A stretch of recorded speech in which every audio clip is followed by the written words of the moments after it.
blowing up planets.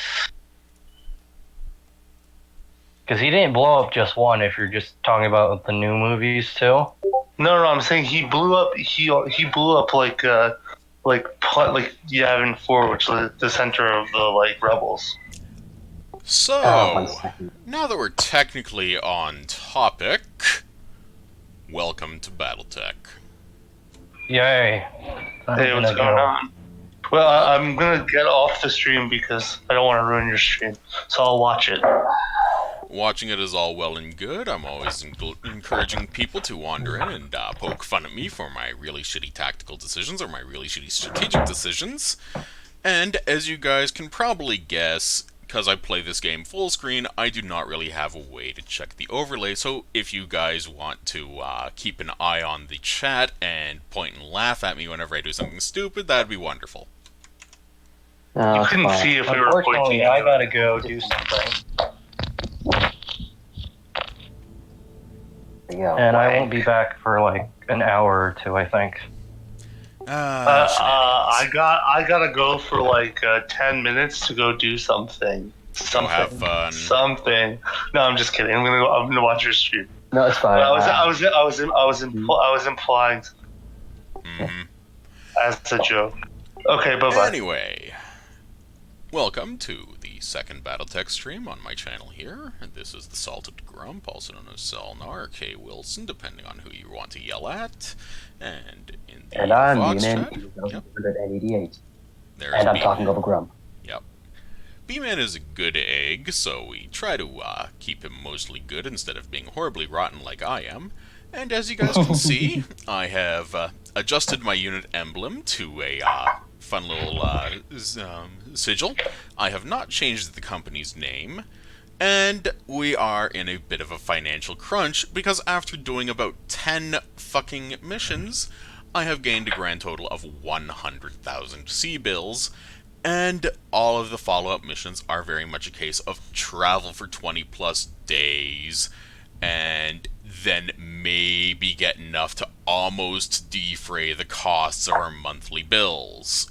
If we go for maximum dosh, which is not necessarily recommended at any point in the game, but early on it's kind of forced. So, as a result of that, we are now doing Axylus. This is the first priority mission that is outside of the tutorial. It is a plot mission, so there's shenanigans, pirates, and this is where we discover the Argo. Let's go. I can't wait to blow up a dropship. So, Samaria here, our navigator, yeah, she has it right. The moon doesn't appear on any stellar map that she has. So, where are we going, and how do they intend to get us there? This is a concern because, well, pirate points are a thing, but they're extremely risky things.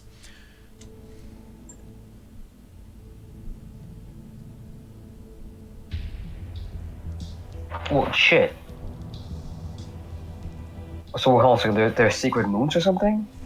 Yeah, you see, the way a jump ship works is that it has to basically jump to a gravity-neutral-ish area to avoid the spatial distortion from essentially shearing it apart. The most common jump point is directly above the stellar north or directly below the stellar south of a star system's sun, because most jump ships have solar sails, which allow them to charge energy directly from the sun in order to recharge its reactors and charge the jump drive, which takes upwards of a week.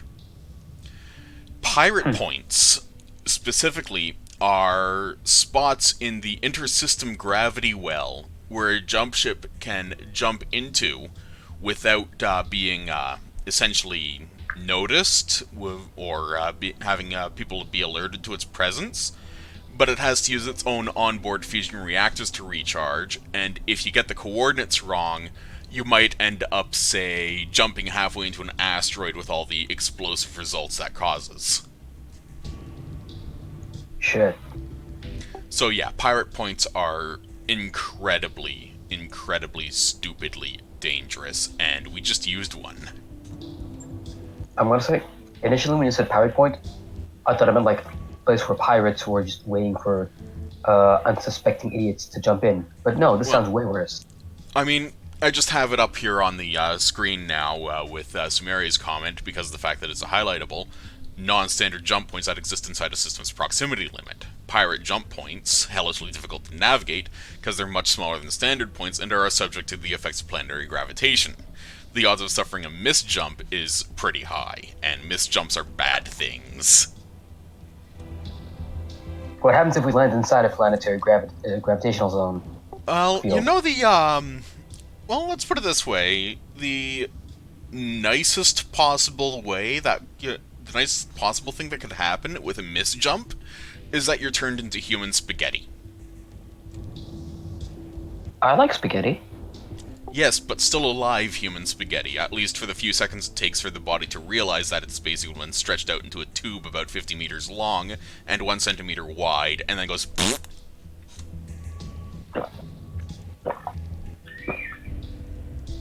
I have no response for that. Yeah, I mean, as Sumeri flat out says, we could have been irreparably mangled. The cautionary holovids they showed at the Academy were the stuff of nightmares. Irreplicably mangled. Not dead? Yeah. Mangled. And, yeah, misjumps are things where you don't fuck around with them because they are terrifying.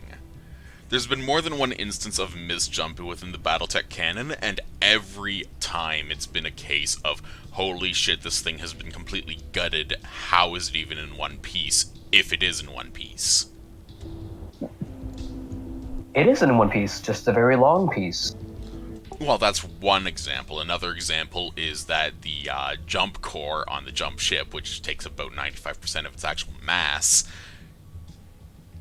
for lack of a better term, explosively rearranges itself.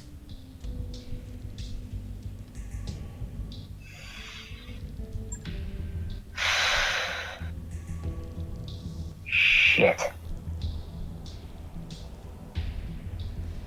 We're alive. We're alive, let's go. Boom. Yeah, we're awesome. alive, we're good. It's just very much a case of, it could have been a lot worse.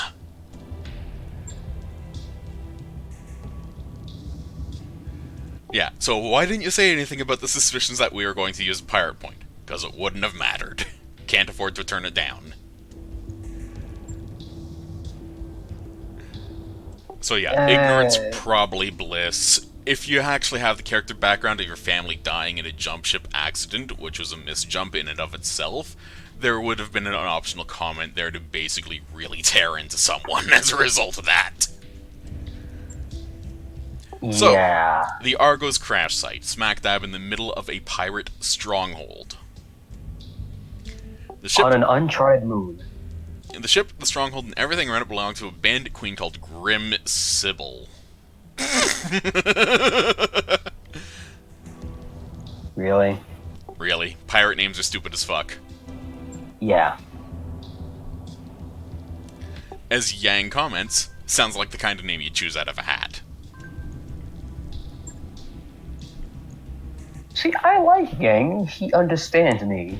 Yang is the god of snark. He is amazingly good as both a character and for the fact that he is the miracle worker who makes your mechs good. Okay, so strong anti-air cover, which means no bringing in the jump ship, no bringing in the drop ship anytime close. Little in the way of ground-based defenses, that's a filthy fucking lie, by the way. A lot of vehicles, true. Battle mech activity looks light, filthy fucking lie, by the way. And hi there, how you doing? It's DC. Aha. Yeah, I had my phone in my pocket, and it switched channels by accident. That happens. It's called pocket push. Yeah. Okay, so defining light battle mech activity, because obviously a briefing of any sort of mission is something you kind of want to pay attention to, because it kind of tells you what you're going up against. Yeah, so expect the pirates to have a full lance of light battle mechs, all of them in poor repair. To be honest, if I recall correctly, there are about 5 mechs in this mission, of which one is a heavy.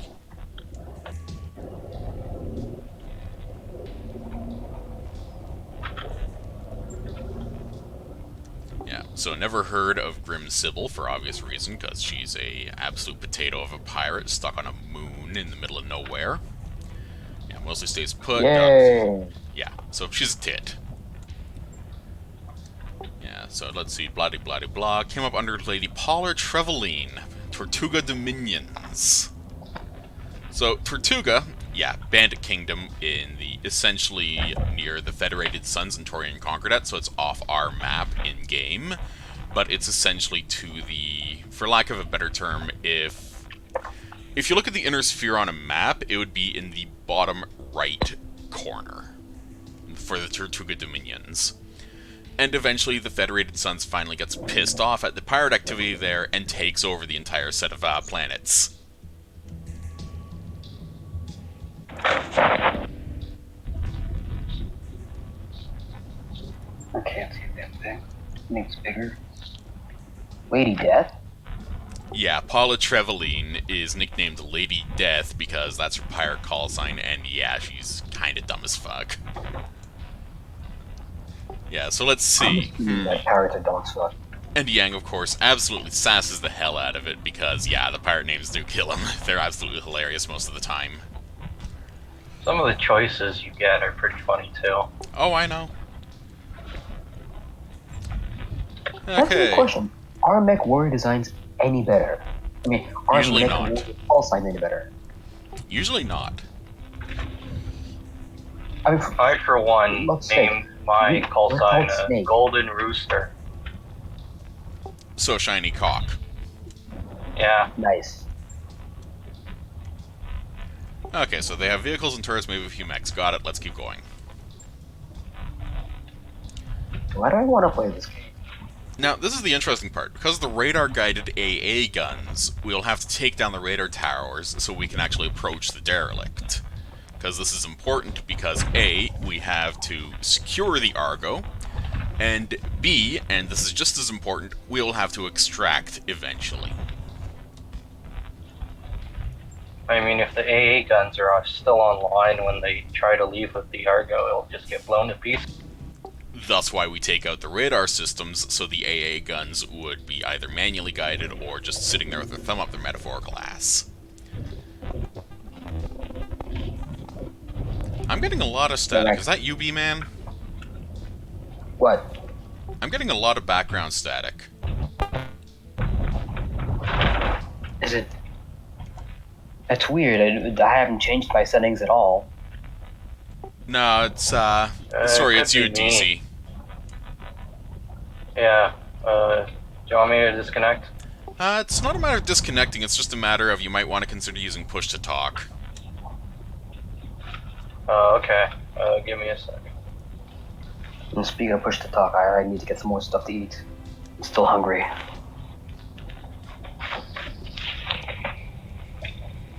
Man, I do want to know though, how are we gonna get this stupid thing working again? Well, that's what this Dr. Farah Murad is for, except we've never heard of Dr. Farah Murad, so... Did some digging. The dog has a reputation, some kind of frontier engineering wunderkid. Yeah, so... We have a bit of sass here, because we have LC Ancestry, which is one of the 5 major successor states, and one of the few that is still able to make dropships of sizes bigger than a Leopard or a Union class.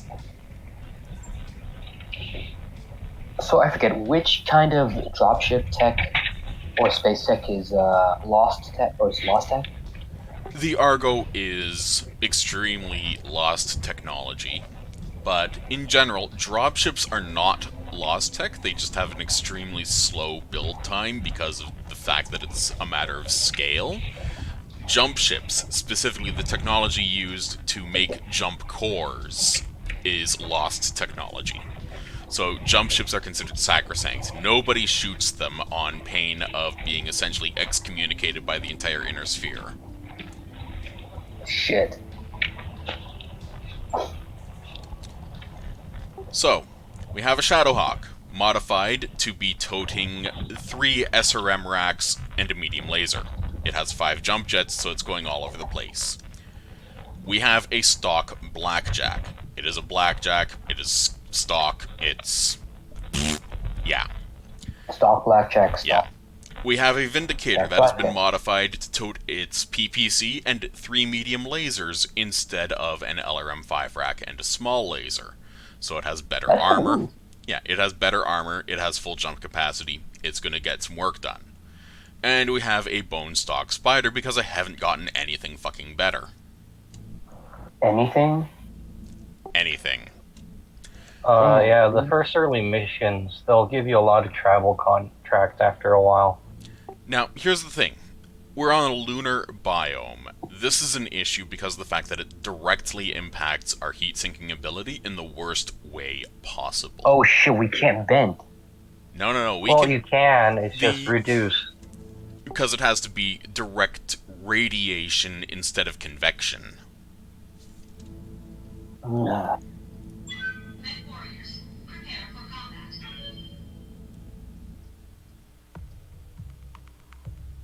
Oh shit. Anyway, I'm gonna go get something to eat. I will be back in a few minutes.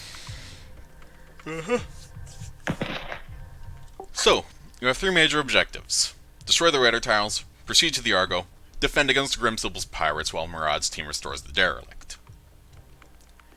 We are going to get paid a flat payment of 1.15 million sea bills and get a salvage listing of 4 of our choice, 16 in total. This is not a bad haul. Storyline missions always give you a good hunk of pay and a good hunk of salvage.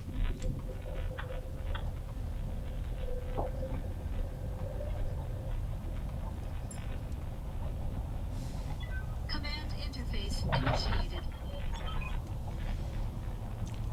So, welcome to Axylus, pirate-occupied moon. Looks like a fucking asshole on Earth. Well, in its own way, it is an asshole, because it's full of pirates. So, radar station. Obviously, this is priority target. We kill a radar station, all of a sudden enemy turrets blow up, we don't have to deal with them, problem solved. Yay!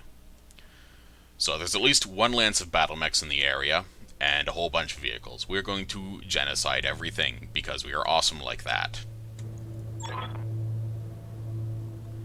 Next up, turret generators. We want to pop those. Those are a priority because popping them, hey, no more turrets. And turrets are really annoying, especially this early in the game. And right now. There's the Argo. Hello. How you Hey. doing? So I'm just gonna let you guys just pause and take a look at this thing. The Argo is a unique jump ship. It's one of only 2 that were ever made of its class, right at the tail end of the Star League. And it was designed essentially as a colonization support ship. So it has diddly squat for weapons, really, but it's huge. It is over 100,000 tons, putting it on the upper scale of dropships in the game. Well, in the Battletech universe, to be honest. This thing gives 0 fucks about anything smaller than it, because of the fact that it is just a massive lumbering brick.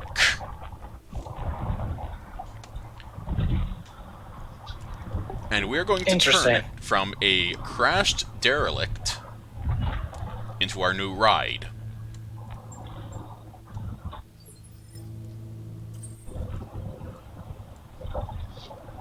So, this is the one thing about the lunar biome. Units in vacuum sink only 65% of their normal heat. My Shadowhawk will run relatively cool because it has a medium laser and 3 missile racks. I have to be relatively conservative with ammunition, however. I hear ya. Glitch, who is riding in my old Blackjack, will also have heat issues because 4 medium lasers. Heat adds up. My Vindicator, with the PPC and 3 medium lasers, is going to run like a fucking sauna. This is not fun, so it's going to be a very slow, steady, plodding pace.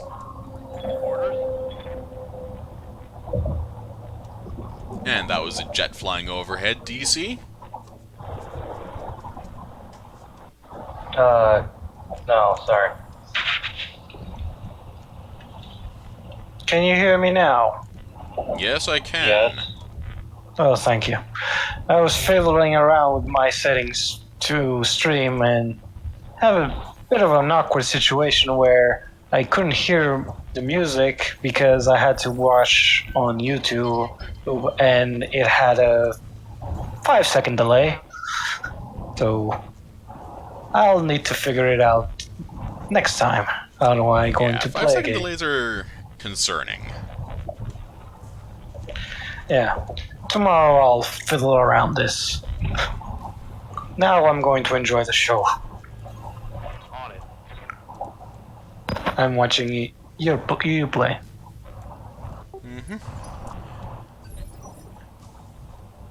Okay, so we have detected enemy forces, in this case 2 turrets, which are always a pain in the butt. But over here is their turret generator. So given half an opportunity, that's going to be my first target. Yes, Commander. Sorry? Well, given half an opportunity, I'm going to see about taking out that turret generator as soon as is humanly reasonable. So let's see what I can do about getting a good angle on it without exposing myself to too much enemy firepower. Okay, let's try. Is your character in there? One of my characters is, yes. Decker? A Decker? Move. Yeah, Decker is a starting character. No one else singing this. The starting one? The one you created? We've got company. No, that's Snake. Oh. Giant Battletechs. Decker is one of the 7 Ronin class Any more? mech pilots. They have better stats and they're Get out there and unique. Oh. Taking the shot. Interesting.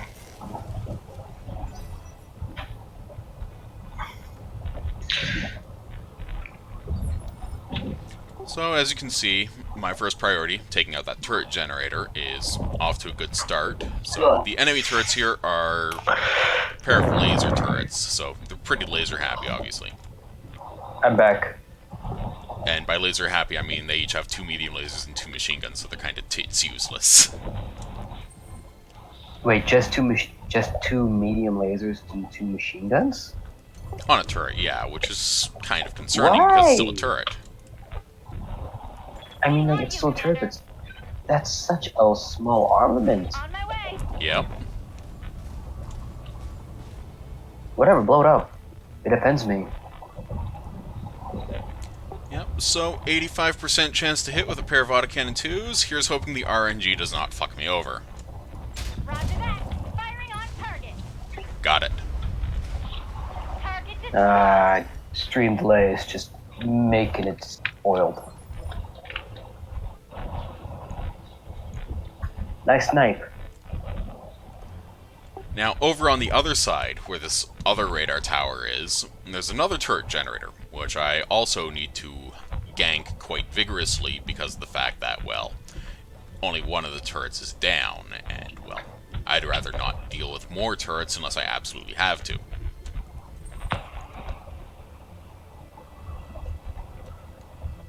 Alright, looks like we're gonna have to get to it. What's up for right now? The opposition is light vehicles and pirates, so expect shoddy maintenance and half-armored debuffs on a lot of them. engaging jump jet. Right now, or for the rest of this fight? For the rest of this mission. Awesome.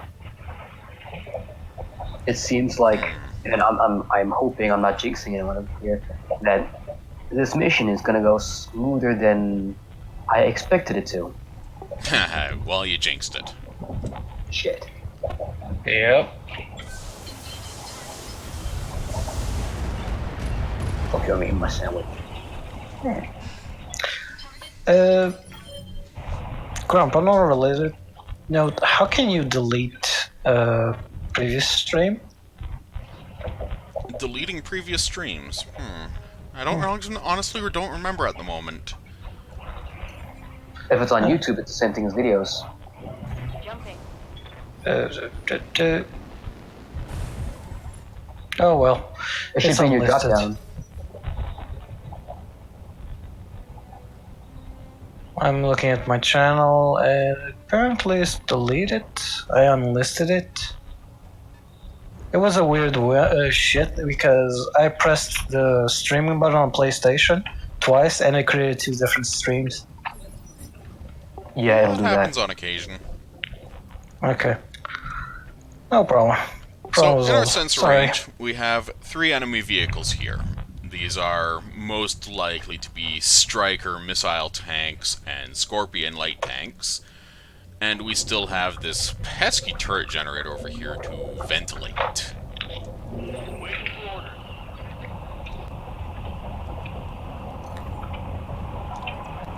So I'm going to do the same thing and jump Decker up here, so he has good sensor line of sight, for lack of a better term, and an even better set of aim on our first objective. Locked on. And then he misses with one of the shots anyway, because he's a fucking potato. It's not his fault, it's the stupid spiders. Now, however, because I moved Decker up here with the spider, we can see where all of the enemy vehicles are in this area. There are 5 enemy vehicles and another free-floating turret sitting over there with some of its metaphorical arse. So let's go see what we can do about thinning out the enemy ranks, for lack of a better term. What can I do for you?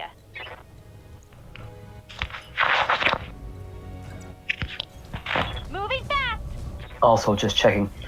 Does no one hears any screaming on my... Do they? Nope. Good. Should we be worried?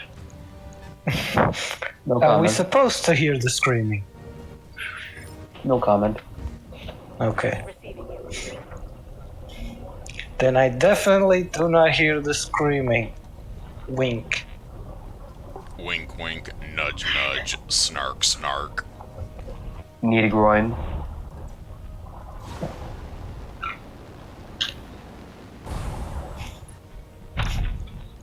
Go for the kneecap. You can get... Yeah, You flying mech. Or a jumping mech. yeah most of the mechs here jump. Yep, in fact, need to all stick a- 4 of my mechs are jump capable at the Awesome. moment. Or you, and because it's the moon, it seems, is it low gravity? It's So not you quite jump lower high? gravity, it's just very much a case of I have to watch out for heat, because if you look at my heat meter when I'm looking at this jump, no matter what I do, I will get more heat. Well, if I sprint, I go, well, less far, for lack of a better term, but I lose heat, so it's very much a balancing act for this level. Okay. Does fact- standing in light or shadow affect anything? It does not.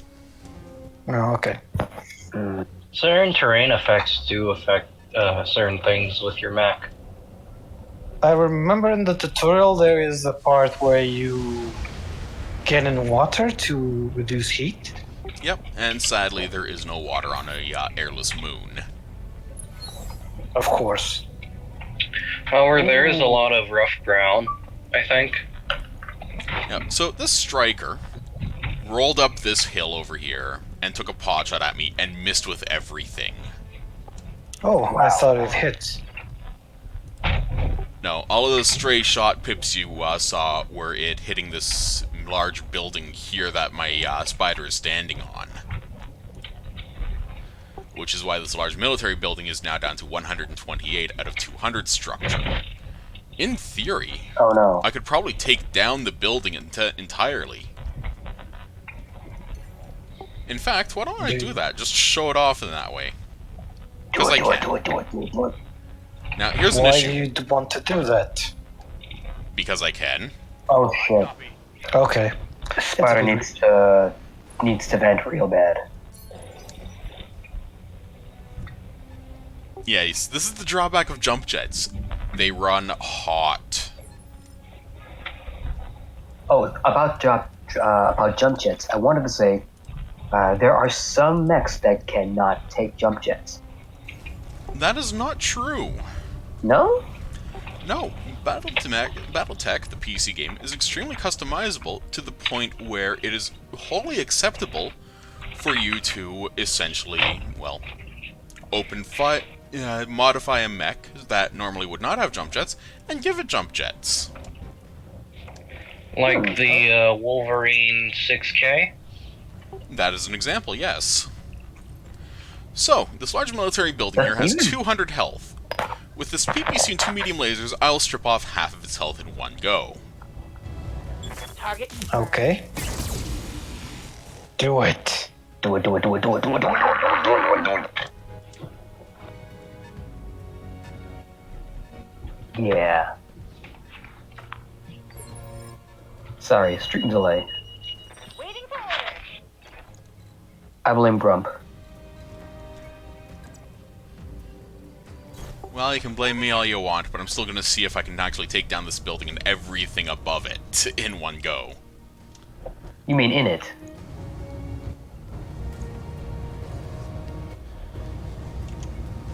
No, I mean above it. So in this case, it turns out that this building is too far out of range for my Blackjack's laser array, so instead I will open fire on this building over here, because everything is in range. Do you still need to take down the tower in that building anyway? Well, I mean, that's kind of the goal. No, I didn't realize you hadn't yet. I was not paying attention to your objectives. So, what the hell is that?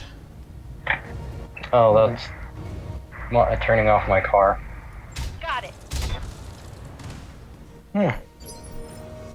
Beep. Yeah, I was driving somewhere. We're all going somewhere, don't worry about it. So in this case, I'm just mostly experimenting at this point because I can, and because it's interesting to me, and because this is a relatively new mechanic. What, the destructible buildings? These major buildings being destructible, yes. Oh. Does it have any impact on the story, for example?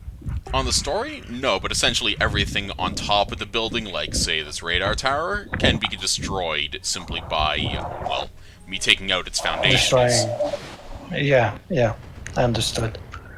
Anyway, to complete objectives. Yep, that's pretty much the goal. Just be creative and blow shit up. I'm late to this, but Radinterov says, "Oh, nice. I was hoping I could catch you tackle this mission, since it can be a bit of roadblock to some. Though I do not see how." You'll see. Where we're going, though, Grump, we don't need eyes to see. So, let's see what happens if I manage to take this building apart. Because I would love to have everything on top of it absolutely fall apart into tiny pieces. Firing on target. Alright, Decker. Fucking hell, Decker! God damn it. How What the did fuck he do? did he manage to whiff at that range? It's a laser. Oh my god, how do you whiff? Never mind. I blame the mech. 85% chance to hit. Fucking Decker. Okay, yeah, that's... Fuck you, Decker. We are replacing you. Post-haste? Unless he redeems himself. He might, but he's in a spider, so it's not expected to be very redeeming. We just need to get him a new mech. So, at the moment, this thing has a total of 8 structural points left. I'm just gonna fire a single SRM-4 at it. Please don't miss. Well, despite the lack You of did shiny it. explosions everywhere, it did cause the radar tower to collapse, so I'll count that as a win. Wait, the thing, yeah, just the radio tower collapsed. The entire structure itself is still standing. Well, I mean, if you look at it, it's basically a giant concrete pimple. Yay. Yeah, you destroyed. So something. we actually have some Did- rough terrain over here. I've mentioned this in the previous stream, but rough terrain is generally a bad thing. Because stability damage means you're going to get hammered a whole lot more than you want to be. 1 second. What do you do to avoid that? Basically stay out of rough terrain, use your jump jets, and if you have to go Need to check over it. something. And in general, just try to avoid getting shot at a whole lot. Sounds like a plan. So I could push my Vindicator forwards, and that would give me a firing arc on just about everything here. But instead, I'm going to swap over to Glitch, who is currently using the Blackjack, and have her act as fire support, for lack of a better term. Because if I'm able to, I would be very glad to see this turret generator explode when this entire building does, because that should take out the enemy turrets here, which are going to be backing up the enemy vehicles that are advancing towards me. Waiting for orders.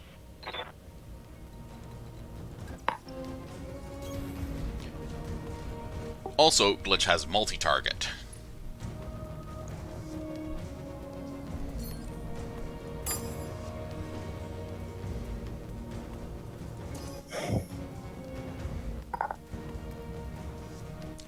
So, I need 3 solid hits on this building. I have 4 medium lasers. I'm back. So I'm just What going did I to miss? redirect 3 of my guns to the Scorpion Light tank, because that autocannon 5 is looking a bit intimidating, technically. Technically. God damn it, Glitch. What did she do? She missed. She God missed with damn one it, of her 3 Glitch. lasers. It looked like a hit. Game mechanics has to roll behind the scenes, you know? Yeah, okay. So with Behemoth, who's not going to get much in the line of happy angle, I'm going to push her ahead like so. Got it. I'm going to face. This is unrelated. I'm going to face someone who has the Fox Sisters and Illustrious, as well as the Portland and Indy and Belfast. Good luck, you'll need it.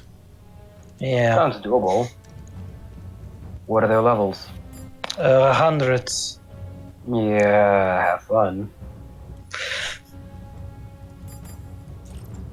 So, I actually have 3 targets set here, but I'm going to only fire 2 medium lasers. One at the major building here, and one at this damaged Scorpion Light tank, because that way I actually lose heat instead of gaining heat and hitting an overheat threshold.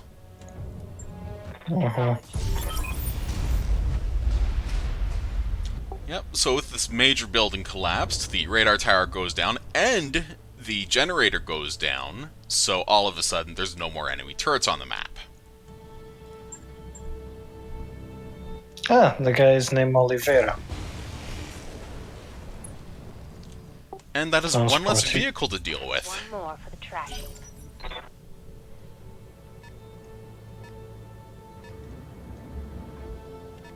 You blew up a pirate tank. Yeah, I'm basically taking this pirate base to the cleaners and blowing up everything I possibly can. Oh yeah, we need to remove the opposition before we can move this stupid big thing. By the way, is this thing in the map? The Argo? Yes. I'm concerned about all the hits the Vindicator's been taking on the right flank there. Check a status. So, this Bulldog. It's a medium tank, technically, in that it weighs about 55 tons, and it has a large laser and 2 SRM-4s. It is not a tank you want to fuck with most of the time, because it's reasonably well armed and well armored. In the tabletop, it actually holds a full infantry squad of 14 men as well.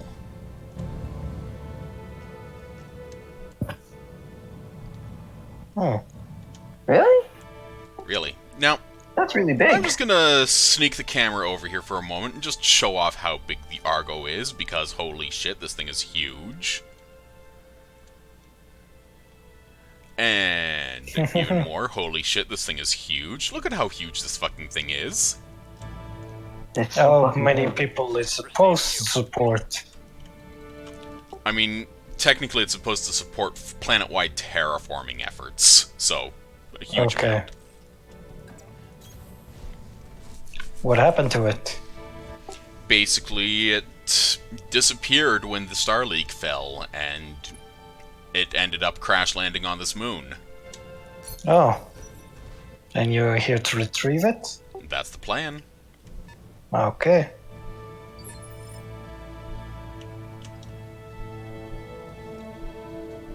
Receiving you.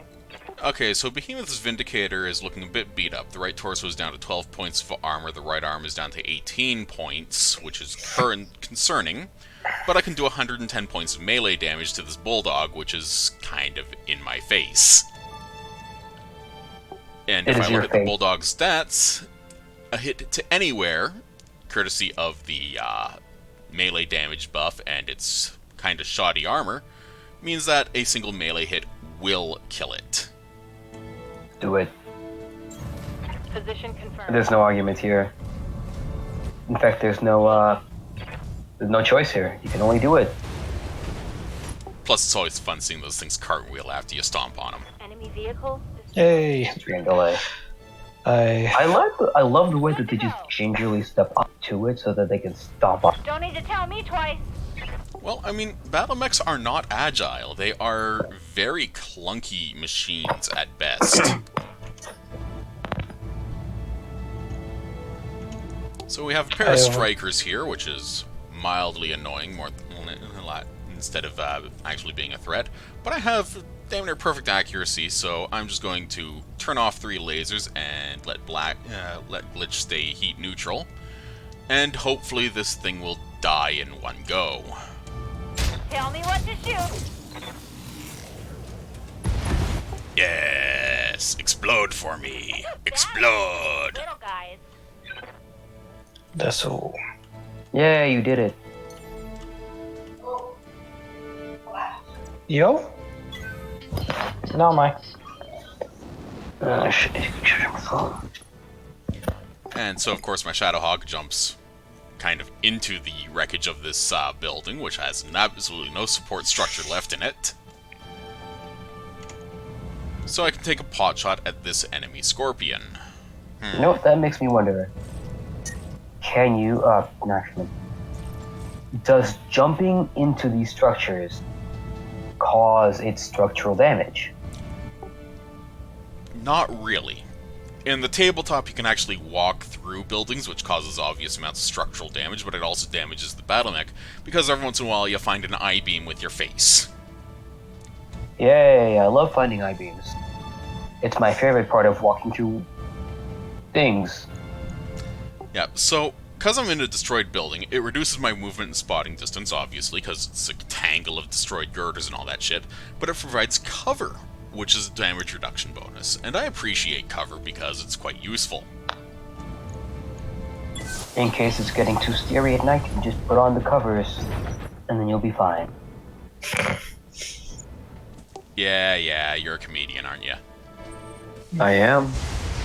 That's why you laugh. Sometimes. Light damage. Holding firm. Standing by. Evasion So, last. Decker here has been sitting around with his thumb up his metaphorical ass for a while. He's not really He's done in a much. spider, that's best you can do. Yeah, he's a harasser. He's not for stand-up brawls. You know what that makes me wonder? However, Okay, you first. he still has enough firepower to kill a tank. I'd hope so. Reporting. Vehicle destroyed. But what I wanted to say was, just thinking about, like, the uselessness of Decker right now because of him being in a spider, because the spider is a harasser. What is more like? I'm trying to find a way to word this properly. If given the choice of having a harasser or an honest-to-God attacker, is there a point in having the harasser? Yes. Reporting. One less vehicle. Think In of it the this way. game or in the tabletop? Think of it this way.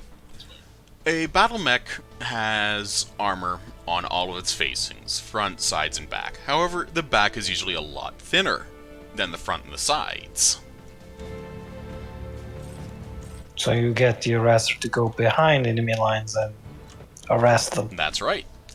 The hammer and anvil tactic, essentially. You get something's attention by basically making it go, oh shit, there's an enemy mech in front of us, and then you send the harasser around behind it, usually because it has a stupid amount of jump jets, to shoot it in the ass. Engaging jump jet. So then this makes me wonder, what if you get like a fast mech that also does decent damage? A fast mech with decent damage is a superb harasser for the obvious reasons they're in. What options do we have then for that? Honestly, the Shadowhawk. Oh. I can't wait till you get new mechs. I'm super stoked about it. Well, I got a new I'm mech always after this mission, actually. Guaranteed? Guaranteed, 100%. Awesome. What would it be though? A Centurion. Actually, don't tell me. Oh, Centurion. No, that's a midweight. Yeah, 50 That's tons, midweight. medium, hits like a ton of bricks. That's not bad at all. That means you could possibly shelf the spider and start doing some interesting things. That's correct. So we have to get our entire lance into the courtyard next to the Argo, and the Argo, obviously, is still fucking huge. So fucking big, just look at that. I know. I mean, It's all of a these lot of- pirate buildings that have been built up next to it as settlement and all that sort of stuff, and they look kind of Yeah, like they've been tumors breaking- attached to the side of this old dropship. Man, don't. I mean, okay, yeah, you're right. That's a very apt description of it, but still, that's a sad way of putting it. Got it. Well, I mean, I like it's to think of it pirates, as like they're a a- cancer anyway. Fine. You and your negativity. Is there going to be an ambush? I wouldn't call it an ambush, it's more of a retaliatory response to the fact that I'm going to shoot their shit up. That's why you sent the spider in. Well, I have to get my full lance in anyway, because it's secure the crash site with X number of units. And it just so happens that I have to have all 4 of my units in this highlight area. How many mechs can you bring to a mission? 4. The reason why is because my Leopard class dropship, which is the only dropship that my company has at the moment, and after I get the Argo, it's the only dropship that's capable of going, well, from space to surface and back without damaging itself, can only contain 4 mechs in combat-ready status. Okay. Heading out. Gameplay features limitations. You know, it's fine. It's fine. This is still super stoked. Still super stoked about this. What am I super stoked about? Just anything. Everything. Well, I figure Rad's gonna have a good laugh when he sees what I have to go up against. Speaking of... Oh, I copy. I have not been paying attention to the chat at all. He did say a while ago, "Daunt that tank," but then he also said a couple minutes ago, "Also shots to the rear, ignore any damage reduction from cover and bulwark." Oh, Yeah. Nice. I did not know that. Yeah, shots to the rear are very important because they ignore damage reduction. So, the crash site is secure. Yay! At least for Yay. now. We did it forever.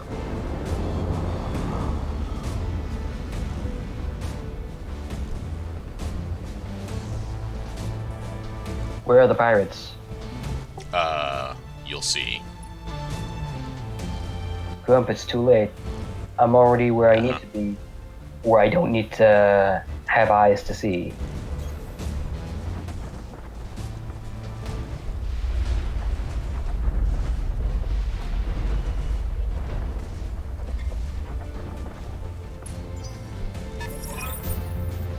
Look at that. Enemy contacts. Dang it. So, Might package as well is just delivered, take them leverage and going to turn a them safe back. distance before the pirates can get their guns up. What you need to do, Grump, is you need to take those contacts. You need to give them back to them because no one wants to walk around with Tricon. Alright, people, you know what to do. Marines, clear the ship of pirates. With pleasure, Dr. Murad. I have to take care of some cats. I'll be still watching on YouTube, but I'll mute myself here. Commander? Cat. Oh, cats are always nice, so there's that. But yep, we You're are right, she's about gonna get to that. start to pick a fight. I love. Hey, Actually, I'm just gonna watch. I'm not even gonna shitpost that. I'm gonna watch. So we have 3 enemy mechs and 2 vehicles that are crawling out of the woodwork, and I believe, it says right there, defend against reinforcements 0 of 7, which means there's 2 more coming. Shit. Oh man, Yeah, this is gonna be this one is- hell of a firefight. This is the first real large-scale battle where you're going up against almost 2 full lances of enemy mechs. This is not going to be cheap or easy, so you have to kind of, I wouldn't say play it by ear, but you definitely have to play it with the threat in mind of Play what you're fast. going up against. Yeah, So- you really want to get to the final fight with minimal damage on your mechs when possible.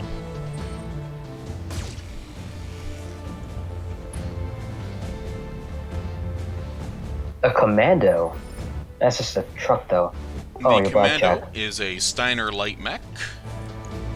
25 tons, as you can see. This one has its default loadout of an SRM-6, an SRM-4, and a medium laser. And it is extremely shoddy, with only 25% of its normal armor. This is the game throwing you a bone. Good to go. Give you an easy first enemy. Oh god, yes.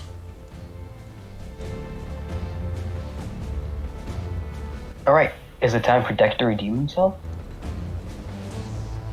Well, I mean, it's not like he's going to get a one-shot kill on this little fucker, but he might get lucky, you know?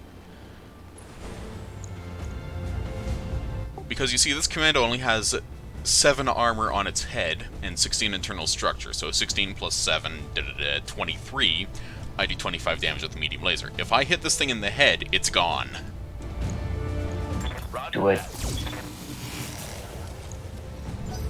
Well, ripped open some of its internal structure, no luck on actually causing any vital damage. Ah. You didn't even get the pilot jostled or anything? Nope. Shit.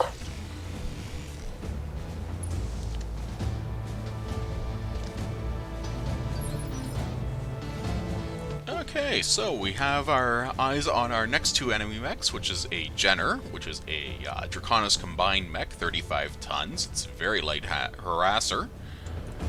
And it runs nuclear hot because it has 4 medium lasers and an SRM-4. When this thing alpha strikes, it damn near melts. Again, because it's ramshackle, it only carries 25% of its normal armor, but even then its normal armor is kinda shit. The Locust, the A1S variant, has a pair of SRM-2s, which means it's stripped off some armor for a reasonable threat from its missile racks, but again, it has next to no armor because the game is throwing us a bone, for now. What can I do for you? Plus, it's a Locust, and Locusts are really not that dangerous usually. Well, they're fast as fuck They're the and lowest of the absolutely low. aggravating, but otherwise, yeah, they're pretty much harmless. Also, literally. Wait, what? So I'm going to do a multi-target here. I am going to take a pot shot at the commando, because its missile racks are a threat. And I am going to harass the enemy Jenner with my autocannon 2s. This is generally, technically, not really advisable, but at the same time, the ideal of 50 damage to just about anywhere is a good idea. Line him up and I'll shoot him down, Commander. Let's rock and roll then. Yeah, there goes the commando's left torso, which probably means... oh, shit. Hey, I think I took out that vehicle with stray shots. Ah, shit. So, Galleon light tank, again, absolute ramshackle armor, so it has absolutely no defenses whatsoever.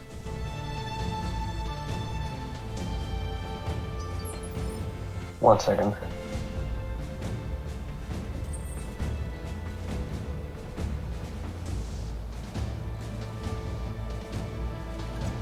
Okay, I'm back. Welcome back. So I have heavily modified my Shadowhawk to be absolutely stupidly missile happy. And this commando is definitely looking worse for wear. However, I kind of want to save some of my missile ammo. Actually, wait, no, I don't. I have 152 rounds. Never mind. Oh no, you gotta save some of that. Oops. Enemy mech destroyed. I think you did it again. Yes, Commander.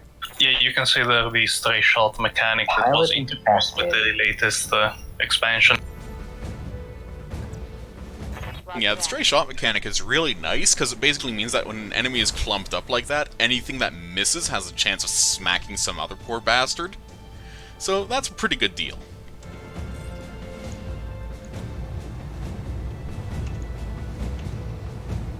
So all three of these poor fuckers are out of range of my medium lasers with the Vindicator, but at the same time, well, that's what the PPC is for, so let's put this Locust out of my misery. Time to hit him with some PVC. Well, with his right arm destroyed, that's half of his SRMs. Pilots have Alpha Squad pinned down in the Argo's main hallway. Bravo Squad is holding the doors to engineering. You better hurry up. Sergeant? Talk to me.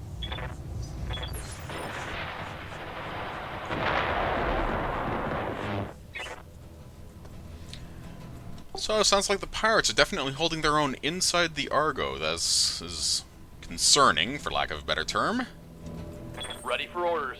Really? Meanwhile, Decker is getting a bit beat up. Most of the shots that have hit his mech so far have all been to the torso.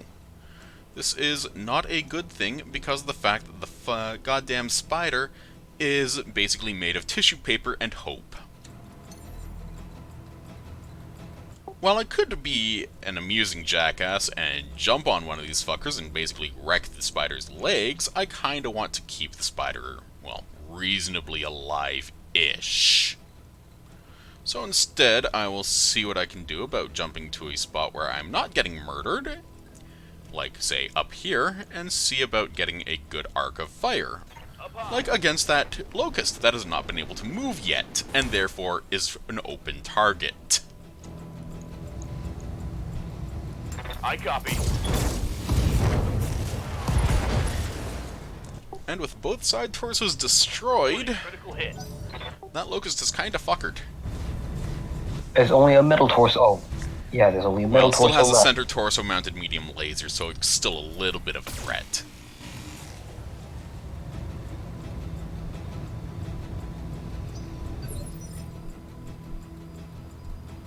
So we have a Galleon light tank, an absolute shambles of a Locust, because, I mean, look at this thing, it's basically completely torn to pieces, and a Jenner, which is an actual threat. Ready for orders. It's too bad you can't. So, we're gonna have Behemoth, Salvage. well, Behemoth can't advance, so instead, because of the fact that she has Bulwark, and because of the fact that I'm just sick and tired of this fucking Jenner already, because it's causing all sorts of headaches, this is a concern. Look at that, it'll already cause an overheat. Firing.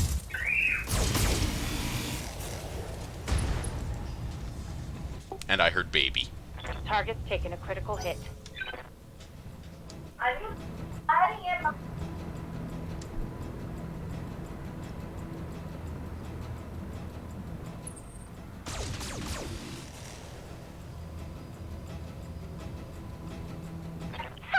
Send me a real opponent! Waiting on you, Commander. Commander. In Glitch's case, I'm going to cool down by stomping on a tank. That's the best way of handling heat management. Yep, just splat. It's still dead, and I still managed to manage my heat. Knocked out a vehicle.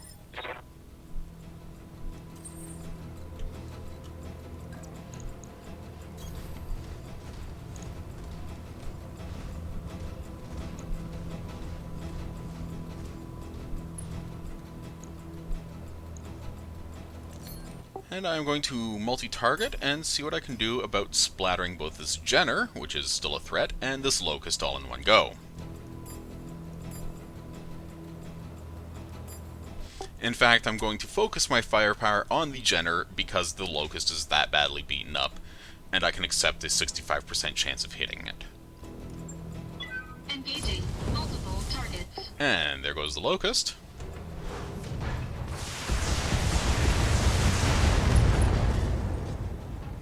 And there goes half of the Jenner's firepower. All it has left is 2 medium lasers. What's happening in there? Come in, Doctor. A little busy. The pirates are dead. But so are half of my engineers. It's an unholy mess in here. Bodies everywhere. Can you get the ship flying again? I need an update.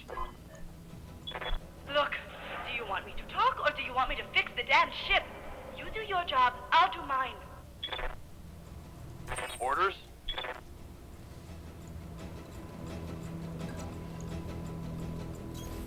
Move order received. So Decker here is in a bit of a bad spot, at least temporarily, because of the fact that he's massively overheating, and he can only get down off of this building with his jump jets. So I'm going to have to wait for him to actually, well, cool off. In the meantime, however, I'm still going to plink at this Jenner, because 80% chance to hit, right? No, look at that, it's dead. Target neutralized. Now, here's the fun part. That leaves 2 pirate reinforcements left. Where are they?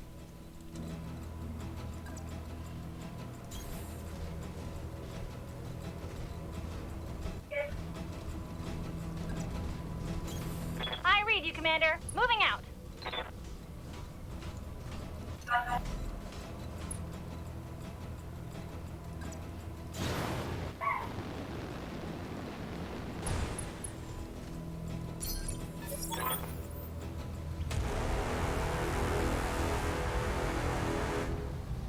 And there we are.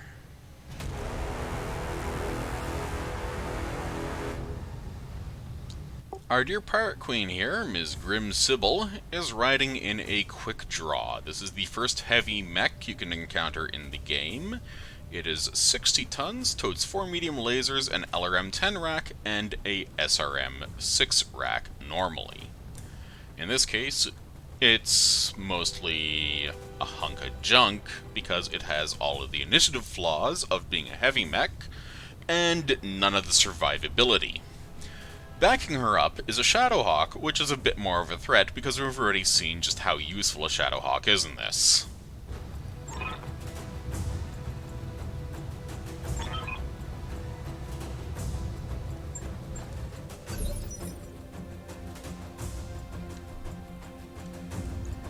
So, SHD-2H over here, the typical Shadowhawk variant, looking at it's only got half armor instead of 1/4 armor, so this little fucker is actually a reasonable threat, especially to Decker's Spider because, well, Decker's torso armor is basically more air than metal plate at this point in time, so we'll just jump him out of the way of anything threatening.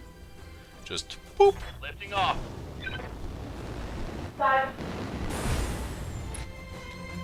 And then we're going to use sensor lock on this Shadowhawk, really, because of the +2 sensors impaired effect. This makes it harder for the enemy to actually hit me. Which is extremely important because while these mechs have reduced armor, their weapons deal full damage if they That's correct, and frankly, most of my mechs are getting a little bit beat up and ammo is starting to get a bit reduced.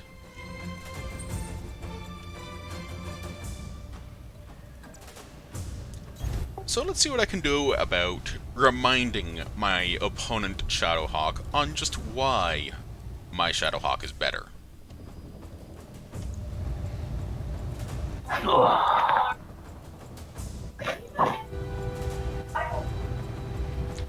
In fact, I'm going to do something stupid and try to take off its right leg just because I'm a jackass. Speaking of jackasses, I'm back.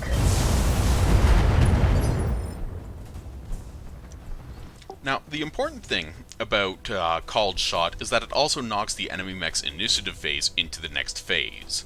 So that Shadowhawk, which would normally operate on turn 3, well, round 3 of this turn 3 of this round, bleh, is now going to operate on turn 2, because I just beat the hell out of him. In fact, while I stripped off most of the armor from his side torsos and legs, I did not actually get a breach, which is kind of sad. Orders. So may I ask, where are we in the fight? We are pretty much near the last stage of this fight. It's not going to be much further. Yeah, this is the last two reinforcements, and as Gramp said earlier, this is the first time one of the first time in the game where you actually can face up against a heavy mech. But thankfully, due to lack of armor and the lower initiative, while it's still threatening, it is managed. Critical hit. Sensors impaired. What does that mean? Basically, it gives it a penalty to hit me. In this Whoops. case, I've given it the sensor locked, so sensor lock makes it targetable for everyone. It has kind of crap armor, and it has sensors impaired from the PPC, which is a +1 difficulty to all of its attacks. It also has entrenched, so it actually has reduced stability damage, but it has no actual damage reduction because, well, there's no trees out here. Or wrecked buildings, at least for now. Coordinates received. So I'm just going to have Glitch open up and see what she can do, because hopefully I will be able to either rip off its right torso, which will take off its LRM-5 rack and its medium laser, or I'll be extremely lucky and just core its center torso. Oh look, I actually damaged this jump shed there.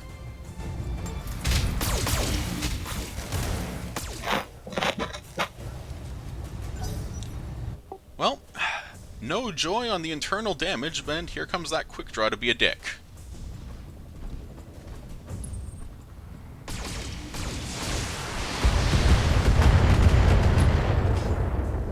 Yep, as I mentioned, the quick draw has a fair amount of firepower, considering it. To the point where the Blackjack, once again, is looking a bit thin-skinned in the center torso. This is a problem because the Blackjack is notoriously thin-skinned anyway. Yes, Commander. So I'm going to have Decker run over here and basically wiggle his ass at this quick draw because of the game's aggro system. By attacking an enemy mech, you kind of force it to attack you, because it's angry at you, and with Decker's extreme agility, he can do this. You can plink at it and annoy it to keep it off guard.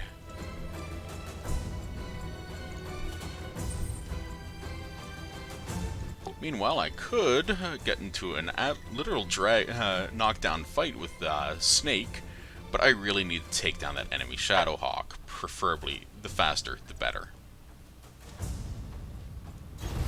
And the quick draw, thankfully, can't do shit in melee.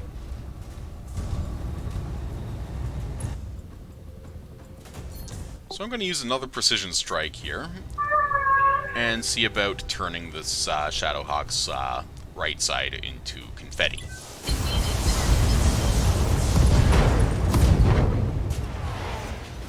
Enemy mech. Critical damage detected. And thankfully,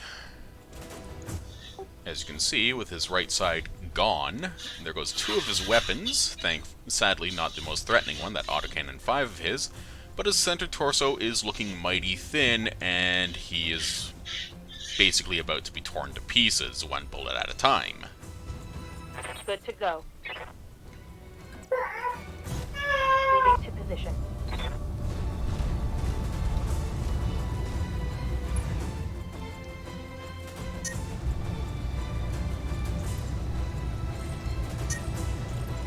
And as you can see, the lunar biome is doing an absolute number on my Vindicator because of the fact that it's an all-energy loadout, which means it's very heavy.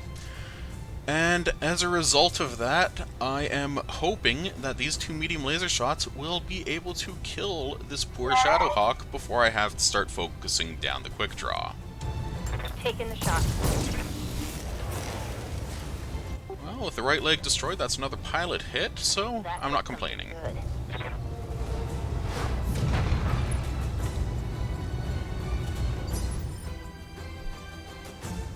Commander? Speaking of the lunar biome, it makes the setup for this last encounter interesting, especially in regards to the quick draw, since it is an energy-heavy mech. Not only is it energy heavy, but the quick draw runs very hot. In fact, more so than my Vindicator. Right, Commander. So, while it is definitely a threat due to its weapon loadout, due to the scenario, or the place you're fighting in, the biome, the quick throw is at a disadvantage, even more so than just because it's lacking. Well, and no more enemy Shadowhawk, and that leaves only the quick draw left.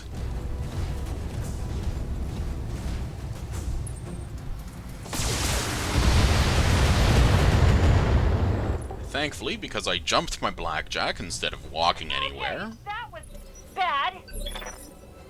I managed to get away without any internal damage. But as you can see, my armor's looking a bit thin. There's next to nothing left on the right arm there, and only slightly less than next to nothing on the center torso, which is, well, obviously kind of important. Waiting for orders. So at the moment, I'm just going to do what is commonly nicknamed a kick pile. I'm just gonna run up to this fucker and kick it to death. Got it.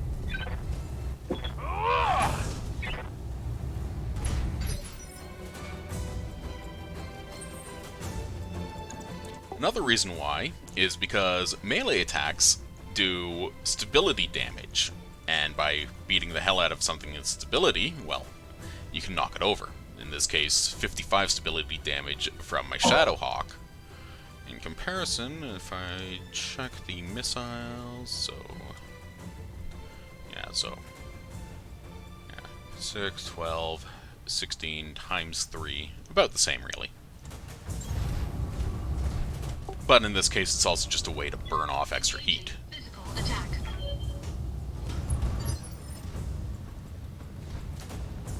Commander.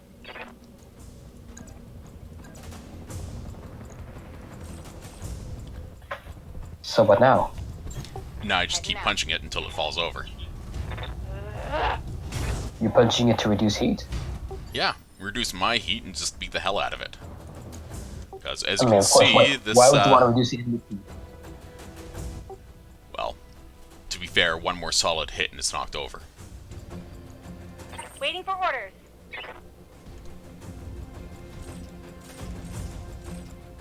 Now the question is, are you going to do the dumb thing or not? Well, that depends on what the dumb thing is, doesn't it? Got it. Jumping on it.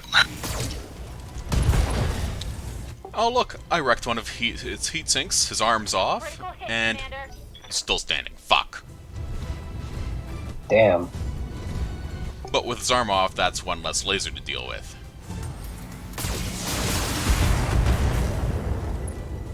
Oh, I actually took some internal damage on my blackjack. This is mildly irritating. But the quick draw overheated. So now the pilot is slowly cooking, And there's still a whole bunch of stability issues to deal with, because the thing's going to fall over anytime soon. Good to go. Do we deal with cannibalism in Battletech? Thankfully, no. Yay! Physical attack. Yeah, The this is spider not does not do sunless much skies. in melee. Waiting for orders.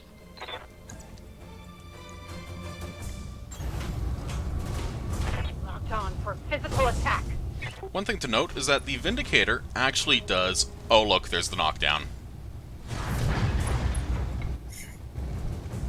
Did you just kick him in the shin? Pretty much. Now, the Vindicator actually has a fun little quirk to it, where it does as much melee damage as the Quickdraw does. So that means it's hitting above its weight level, its weight class? No, the Quickdraw's just that bad. That's bad. Now, theoretically, I could Death from Above, but with the right leg of the Blackjack being down to nothing but paper and internal structure, I'd rather not. Because that's a flat 55 damage to both legs when the Blackjack does a Death from Above.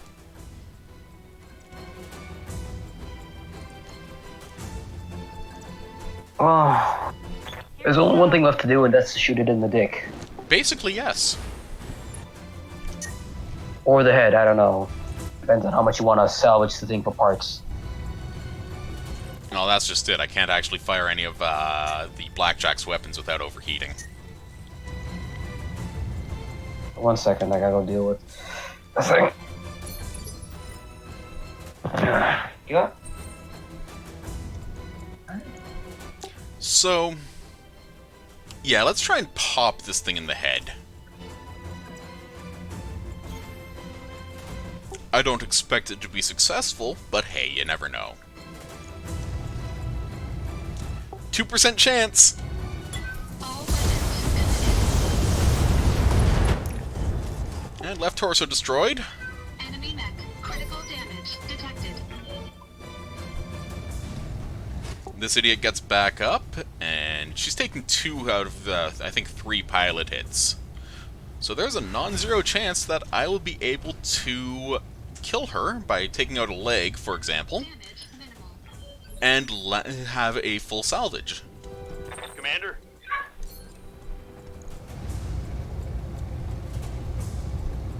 In fact, You are trying to get that mech?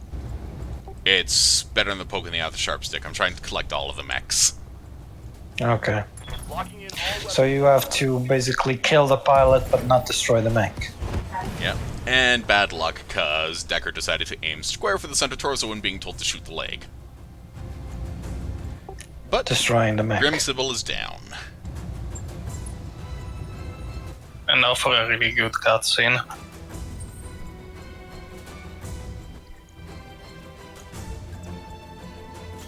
Yep, this cutscene is honestly one of my favorites, so I hope you guys enjoy it. Roger that. Time to...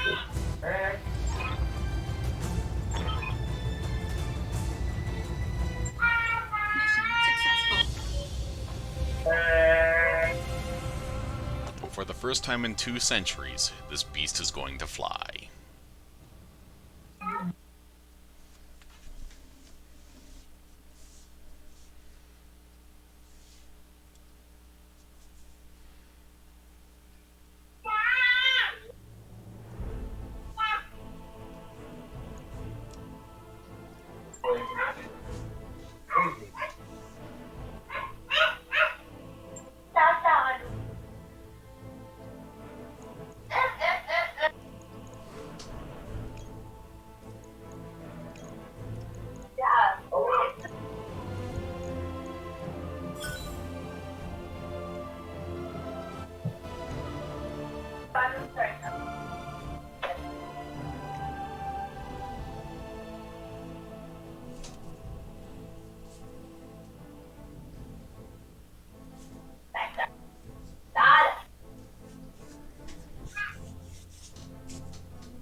twist. Our real client is a person we thought dead 3 years ago.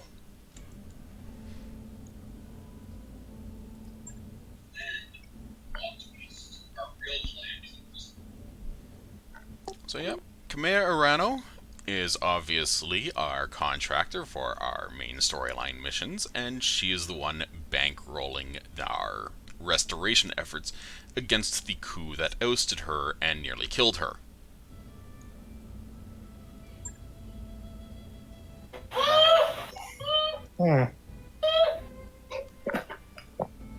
And so, we have the Argo. However, it's on its way to for repairs. We can't use it. Yet. We get to eventually.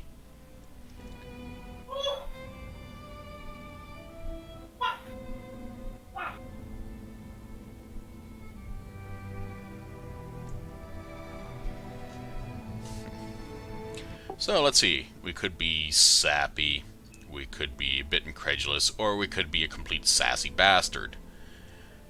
It all ends up in the same sort of pile anyway, because of the fact that, well, kinda has the same storyline all told. But we're just going to be a bit incredulous because we saw the dropship she was on get blown the fuck up in the tutorial. And that's not normally something you survive.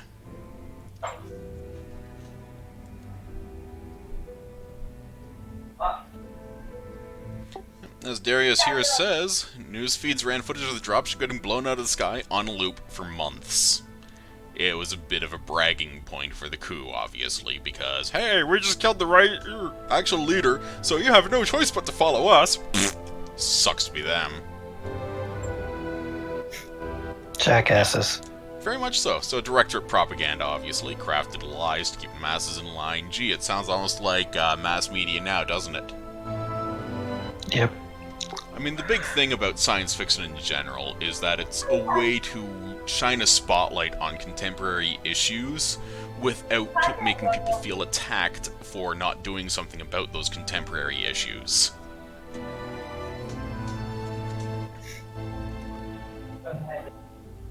So, let's see, negotiations, so on and so forth. Central is obviously the one actually bankrolling Arano because, well, having a stable nation on the border is better than having an unstable nation.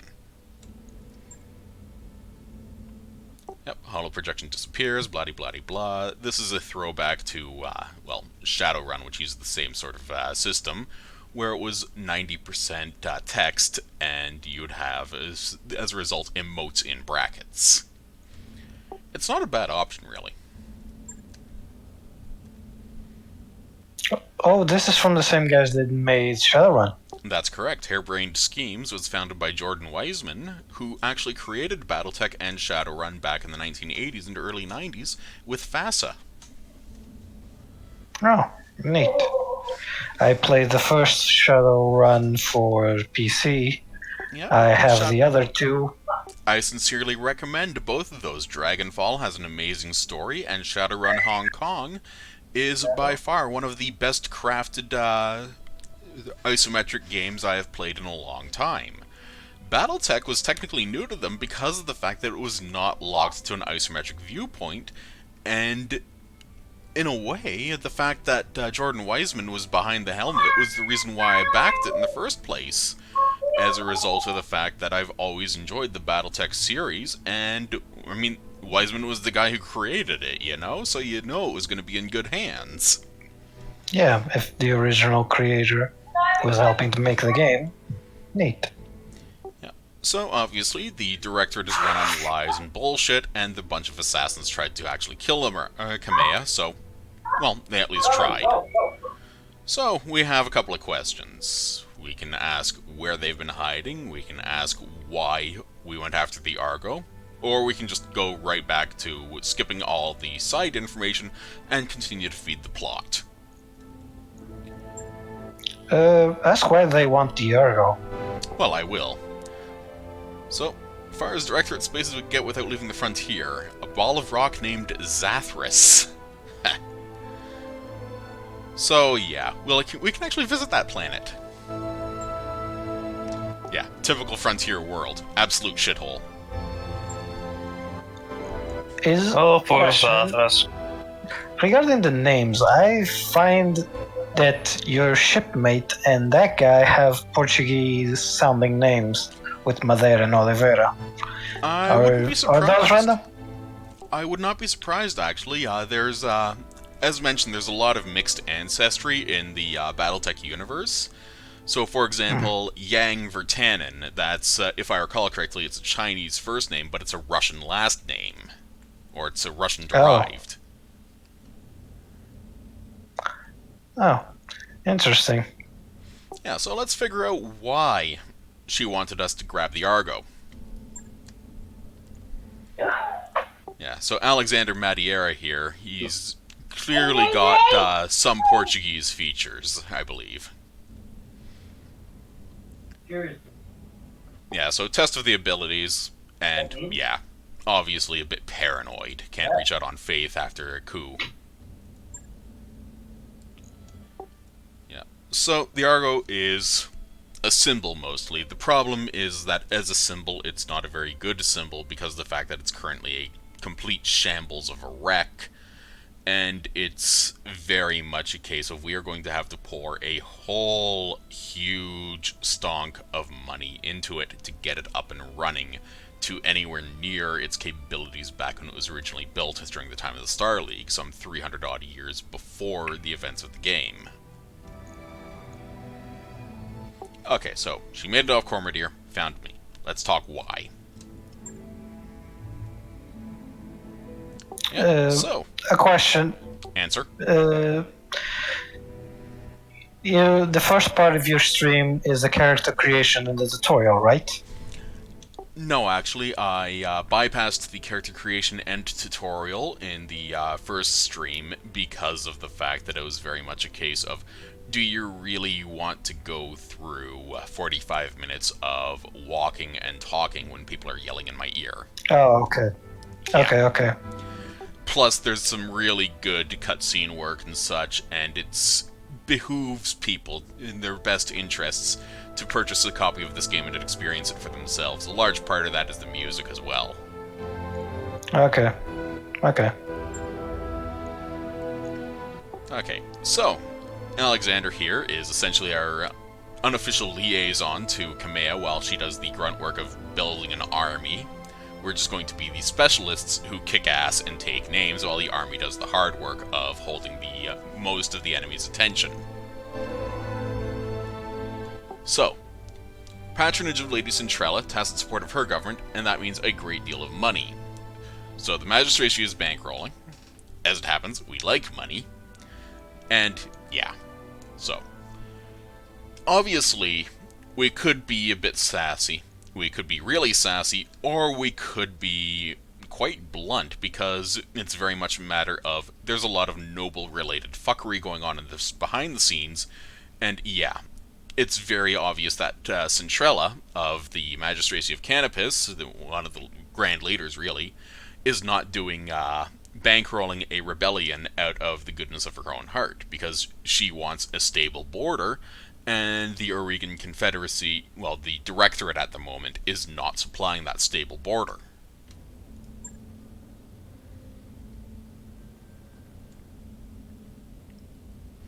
Yeah. As Alexander says here, Kamea's claim to the throne is an asset worth paying for. They want the Directorate dealt with, and it isn't in their interest to do it themselves. Keep their own hands clean. Duh. So, here's the kicker. The periphery is a powder keg. The Taurian conquered it, and the Federated Sons are always at loggerheads.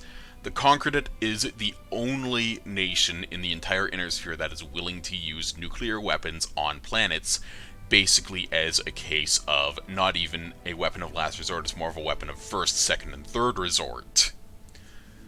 And the Federated Sons, obviously, is a great house. It actually controls about 500 worlds, but again, as a result of that, it's very much a case of it's extremely militaristic, and saber-rattling is an excuse for them to come rolling in and kick people around just for shits and giggles. And the periphery has a bad history of being kicked around. So obviously, if an open conflict between superpowers is to erupt, it's difficult for anyone to remain neutral. Magistracy wants to avoid getting dragged into a major war. And, well, the Directorate is doing a very good job of military posturing and saber-rattling, which is heightening tensions in the region. Not a good thing.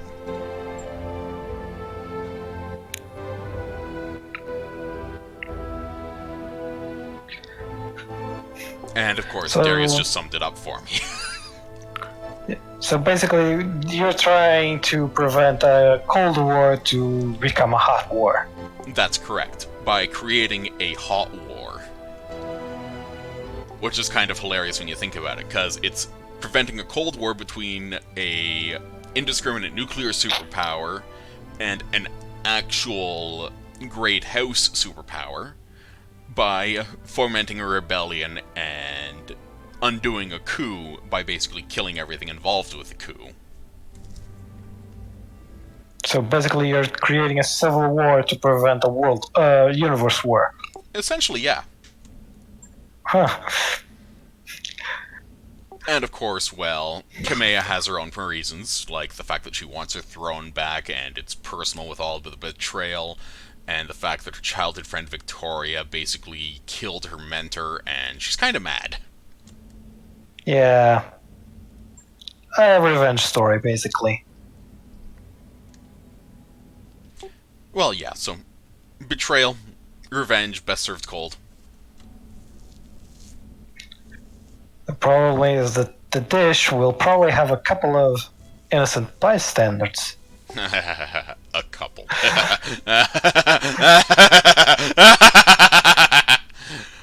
If only. Yeah, a very good evil laugh. I know. It's the German ancestry. Indeed. So yeah, House Espinosa, which is the asshole house, is overdue for reckoning, and let's bring it on.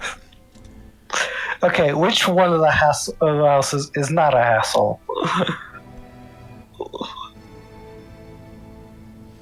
Ask me no questions, I'll tell you no lies. Okay. They're all assholes. It's just a matter of how asshole. Okay. Since this is supposed to be feudal all the way. Yeah.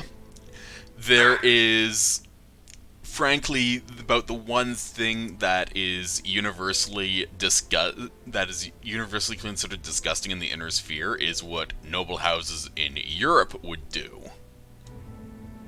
Oh, okay. Yeah, we've made jokes about Charles II of Spain many times before. Poor guy had a family circle instead of a family tree. No, I mean it. Well, his grandfather was his uncle, and his mother was his aunt. Jesus. Yep. I don't think there was something similar like that in Portugal, but I mean, just by But- proximity, there's probably something going on there. But yeah, pretty much every noble house in Europe at one point or another was all interrelated to one another.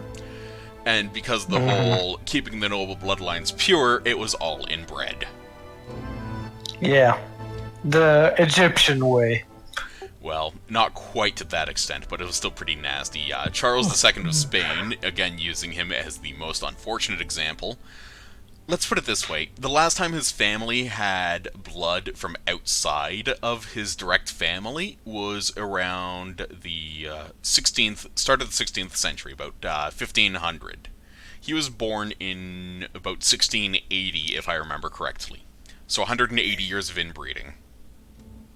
Jesus. Okay. Now, Yeah, his family had a lot of selective breeding done, and unfortunately for him, it showed. yeah, it showed all right. If you've seen paintings of him, the painters are basically commissioned to make him look as flattering as humanly possible, and there's no way he looks pretty. So anyway, as we are mercenaries, and very smart mercenaries, well, your cause is honorable, but we want the price to be right. Yeah, so, compensation. Buy the company's debts. All of them. No debt, basically. Well, technically debt to her, but we can pay that off eventually. Free to travel and see clients as we please. So long as you come to us when she calls for you, yada yada yada yada yada. And when she reclaims her throne, all of debt clean. That's not a bad deal, considering how much debt we're in. How much? Let's put it this way. Our monthly interest is 70,000 C-bills, which is approximately equivalent to $350,000 US. Okay. That's monthly interest. That's not even paying down the loan. Yeah, I understood. Yeah, and of course, paid for every battle we fight at their behest at a rate that's quite generous given the clientele you're normally accustomed to. We got money to burn! Yep, and Alexander there is not joking. The story missions do pay very well. It's just that they can also be pretty challenging to do. And how much are they time restricted, or can you do side quests? Oh, we can do side quests all we want. In fact, we have to do several side quests in between major missions just to get more stuff. Okay. So, because you guys voted for me doing the Betrayed Origin when I first asked for you guys to roll numbers the other day, yeah, we took down the scum that betrayed my family. It seems alright to help you do the same. That's a deal. Oh, you can pick a background. Yep. You Like character creation? Yeah, there's unique backgrounds. There's 9 different places of origin. There's, let's see, 5 things that happened to your there's 5, what's it off the top of my head? Yeah. 5 things that happened to your family, and 6 things that you did after whatever happened to your family. So, as a result of that, no matter what, you always end up as an orphan in some way. Okay. And you get contracted by her mentor to be a bodyguard, right?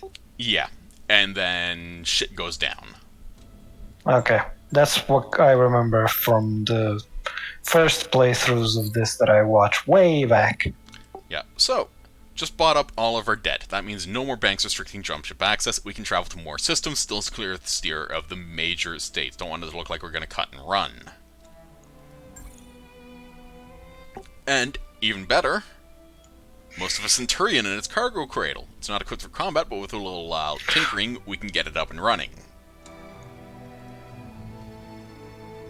Yeah, and the Centurion is a really solid medium mech in general. Yep, and our mech warriors gained some more experience. Yay. So, how are you going to customize your Centurion? Well, that's why I have an autocannon 20. With blacksmiths and hookers. So, at the moment, this Centurion only has a single medium laser. That is not enough. In fact, we have 22 tons free, and I have an autocannon 20.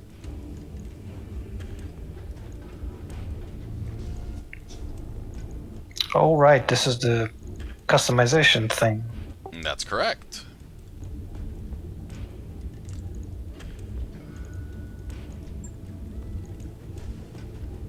Is it always better to make your own mechs, or is it better to grab a template and mess around? It's generally a good idea to accept what the game gives you for the most part, but there's always room for improvement and tweaking. For example, one thing you can always improve on is the amount of armor your mech is carrying. Those pluses and minuses?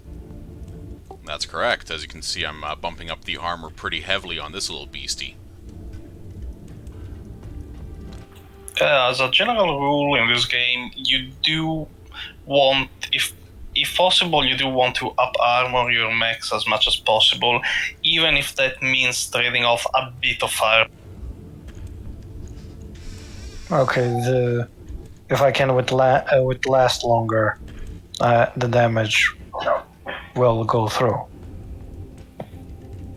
Or, how do I say this? It's better to be tanky than to be a glass cannon. That's right, because glass cannons end up going splat more often than not. Now, in this I like case, that. with an autocannon 20 and 2 medium lasers, this thing is a short-ranged brawler. It is designed to get up close and ugly. So in fact, I am going to add some extra armor to its rear facings as well. Is there a special weapon called a flamer? Yes, it's a flamethrower. Ah, So, is it useful? very much so, because it not only does armor damage, but it increases the heat done to the enemy mech. So with enough flamers, such as, for example, if you have your hands on, say, a, what's it called? A fire starter, which is a 35-ton light mech, you can end up, essentially shutting down an enemy mech with 1 or 2 good pokes, and then you can basically kick stomp it to death. Okay. That seems fun. So, the big kicker here on the Centurion is installing that autocannon 20 will take 2 weeks. Jesus. But that's okay. I'll get it in the schedule.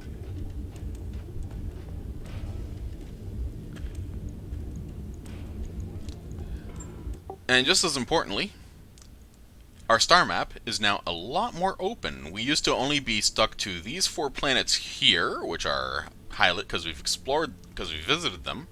But now, we can go all the way out to here, if we are so inclined.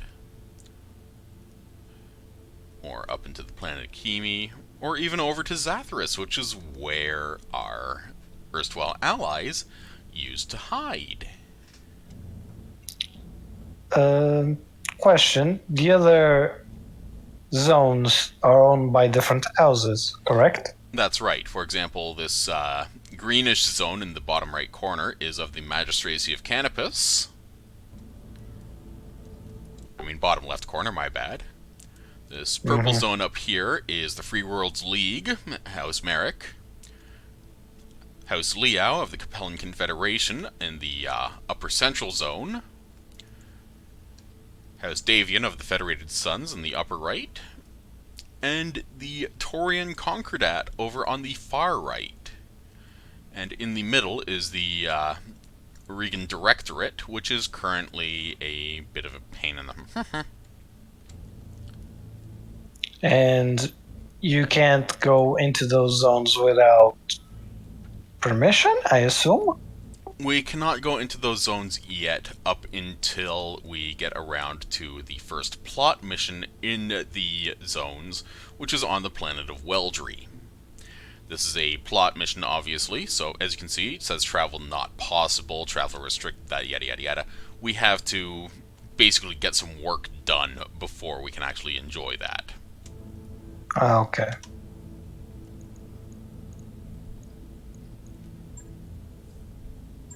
So for our mech warriors, let's just take a look at our stats. We have not enough experience to level For up. someone that doesn't know any of the background for Battletech, is this game accessible?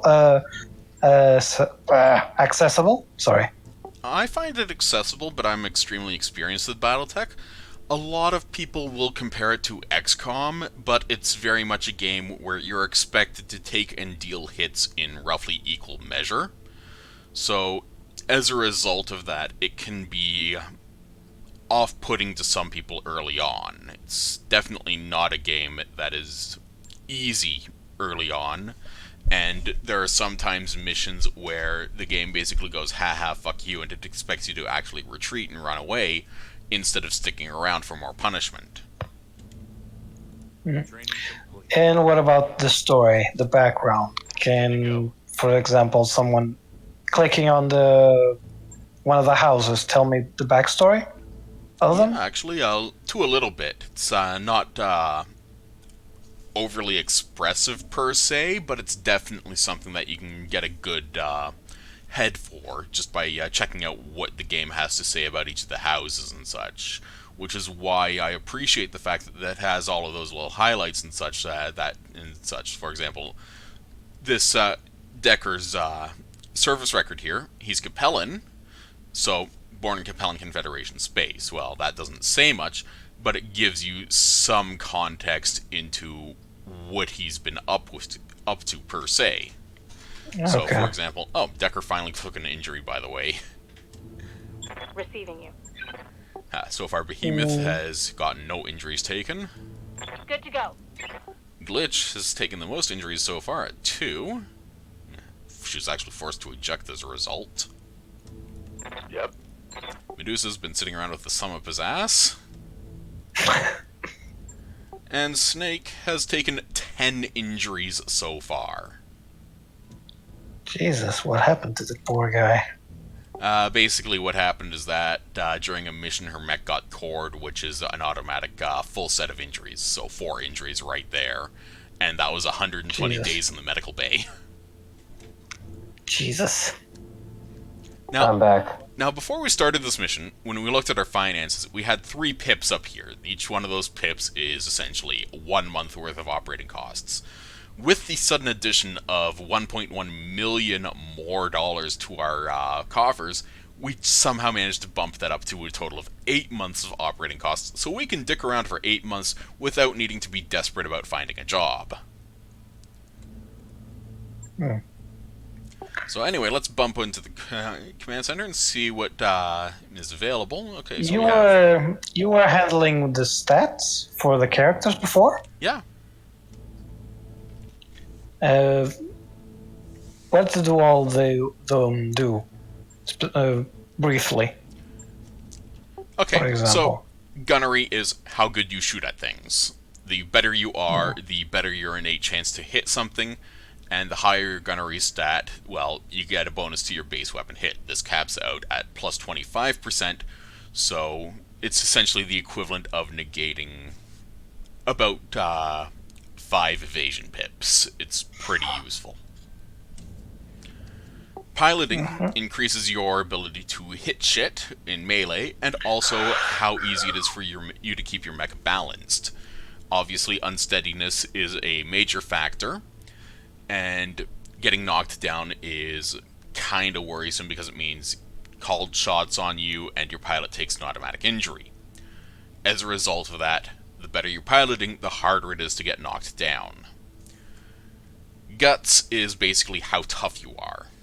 It is, yeah, pretty much self-explanatory right then and there. But as a result of that, Guts also has a hidden factor where the higher your Guts score, the better the chance your pilot has of surviving, getting cored, or taking a headshot. Because that's actually possible. As an example, with a maximum of 10 Guts, you can have about a 75% chance, if I remember correctly, to not have your pilot die if the center torso gets shot out, and a 12.5% chance of surviving having the mech's head shot off. And tactics is sort of nebulous in that it mostly deals with the electronic stuff of a mech, but it's also a matter of reducing indirect fire penalties, so it's very useful for missile boats.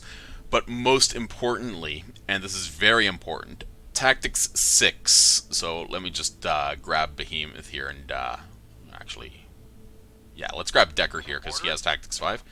If I click here on Tactics 6 for him, he gets a called shot bonus, which makes his called shots more accurate. At maxed out tactics, the called shot bonus is increased to the point where you have a flat 20% chance of hitting an enemy mech in the head, if you use a called shot. And can you max all of these stats, or you're limited to a certain number? You can max all of the stats, but you can only get 3 specialized skills. So for example, Behemoth here no longer has the ability to get specialized skills in piloting or tactics because she started with 5 Guts, which gave her Bulwark, and I decided to give her multi-target and gunnery. As a result of that, she has the choice of either getting Breaching Shot, which is a passive skill, which attack with a single weapon ignores cover and guarded on the target, which is really good, or I can eventually get Coolant Vet via Guts, which removes 50 extra heat, but for the next 3 rounds the mech runs hotter. So, obviously, advantages, trade-offs, all that sort of stuff, but it's very much a case of this is the sort of build you would have for your character that you want to just stand around and shoot constantly without really dodging shit. Mm-hmm. This So is basically- also... Oh, sorry. Go ahead. So basically, you pick the trees you want to have skills on, and then you just raise those stats for additional benefits. Correct? That's correct. For example, with boosted gunnery, you get the advantage of having an easier shot at actually hitting things. Advanced piloting, well, you're harder to knock down and it's easier for you to punch things. Guts, well, you start with, 3 health, but the game's cap is 6 health, and there's additional bits and bobs you can actually find. For example, cockpit safety gear that improves your effective health up to a total of 9, if I recall correctly, out of whatever. And here's another thing. Recoil penalty. Some weapons, autocannons especially, have a recoil penalty for firing them constantly because of the fact that they're big and take a few seconds to reacquire a target. The more often you fire it, the more often the recoil penalty pops up, all that sort of stuff. But by reducing the recoil penalty with Guts, it basically allows you faster reacquiring of the target, so you can just make like a bullet hose instead of only firing a few shots. Finally, tactics. Not only does it give you a bonus to removing the indirect fire penalty, which is a relatively big penalty. It starts at -3, which is, well, actually +3 penalty, which is 15% accuracy loss. But it reduces the minimum range penalty of certain weapons. Longer-ranged missiles, PPCs, the smaller autocannons, all have a minimum range. And if an enemy is inside that minimum range, it actually gets a penalty to hit it, because the weapon is not designed to hit within that close range. So, as a result of that, better tactics, you can shoot a longer ranged weapon closer than you would normally be able to. And as mentioned earlier with tactics, it also boosts your called shot mastery, so you can actually hope to hit what you're aiming at, instead of cursing quietly as Decker completely whiffs and puts 2 medium laser shots into a torso instead of into a damaged leg that I told him to shoot at. You're never going to let him live that down, are you? Why would I? So, again, just poking back into the mech bay here. If we want to, we can talk to Yang, get some interesting trivia about him, all that sort of stuff. Figure out why he has an artificial leg as well as an artificial arm. Here's a hint. Nearly half of his body was blasted off by a mech. That's not a hint. Yeah, but, well, it's very much a case of just, at the moment, just waiting for the timer to run down, because the Blackjack has 3 days left on the timer. The Centurion has 28 days because of the fact that you can only fix 1 mech at a time. So that's 25 days of waiting for the Centurion to be up and running with an autocannon, 20 beat stick, and stupid amounts of armor. Can you get more mechanics? The main issue is quite simply space. The dropship, the Leopard class, is hilariously tiny and cramped, and there's no real space to do anything. When we do eventually get... an icon, a model of a mech?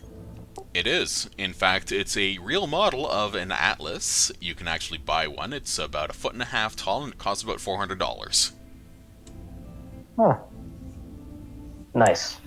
But yeah, you can customize your company by choosing from a hilarious variety of crests. And yes, because Paradox was the publisher, they have their little fossil icon over here in the crests, which is kind of cute. You can tinker with the colorization. Yeah, for example, let's see if I want to adjust the accent to look blood red, or the primary color, which is mostly the lower torso and such. So, there's a whole bunch of stuff you can faff around with. There's been a massive increase in the number of colors. It used to be about 15, but now it's closer to 35. So there's a huge amount of stuff to muck around with in here. And as you can see, you can even paint little mech miniatures for the tabletop game. I just noticed that too. It's hilarious. I have to say, your color scheming for your mechs is very conservative. So over here we have our reputation. So the mercenary review rating is generally a case of, well, the better your rating, the more dangerous contracts you can take, and the more money you get. Then we have our reputation scale. Obviously, an X is bad, a star is good, and in general, the higher the number, the better. So for example, most of these guys are indifferent, but I've been slapping around the local pirate organization, so they don't like me all that much anymore. So any job I take for them, which is, well, yeah, kind of a bit of dickery, means I lose 10% of the job payout right there, and if I do manage to find an operable black market, I only get a 20% markup on the store. Another thing you can do in the captain's quarters is the financial review, checking out our monthly operating costs.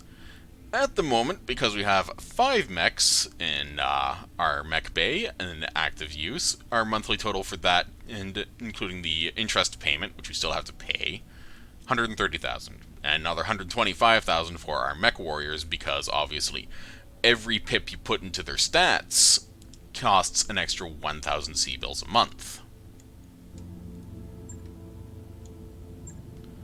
When, for example, Behemoth here is capped out at 10 across the board, she is going to have a salary, normal costs, of about 54,000 C-bills a month. Jesus. There's a reason why mech warriors are considered essentially minor nobility.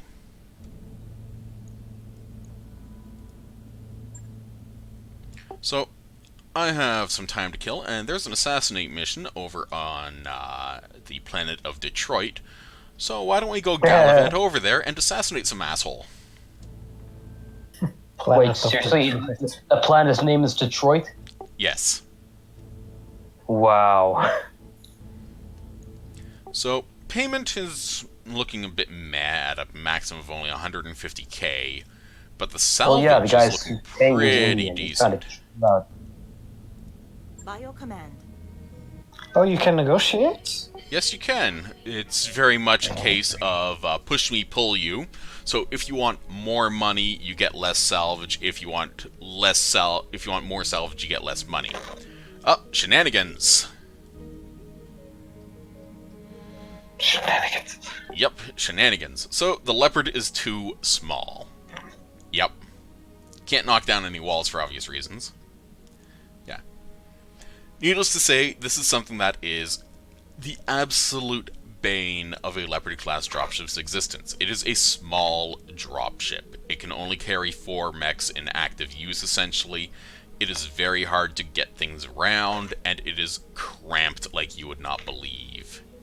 You've heard the idea of capsule hotels before? Yes. Well, let's put it this way. Your typical capsule hotel might have an area that's considered cramped for a Japanese citizen, and it would be considered luxurious for a bunk in a Leopard class, so it's pretty bad. Wow.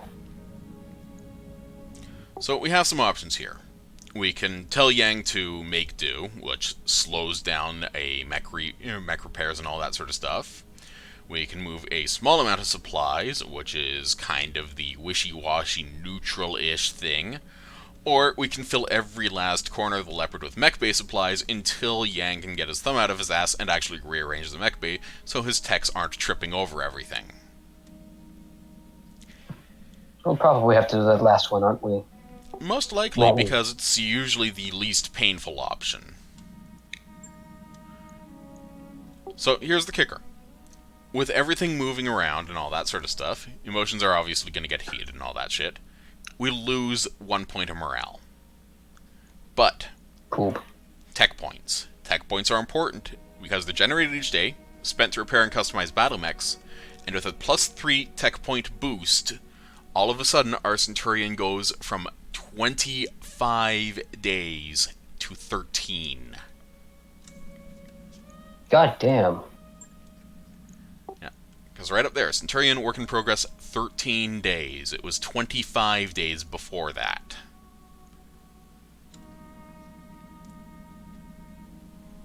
So that is why tech points are extremely important. Now, tech points, sadly, they only apply to one task at a time, so obviously additional tasks are queued to be worked on next. This is why you have to kind of prioritize. Do you want the minor repairs done first, or do you want the major repairs done, which takes fucked slightly longer?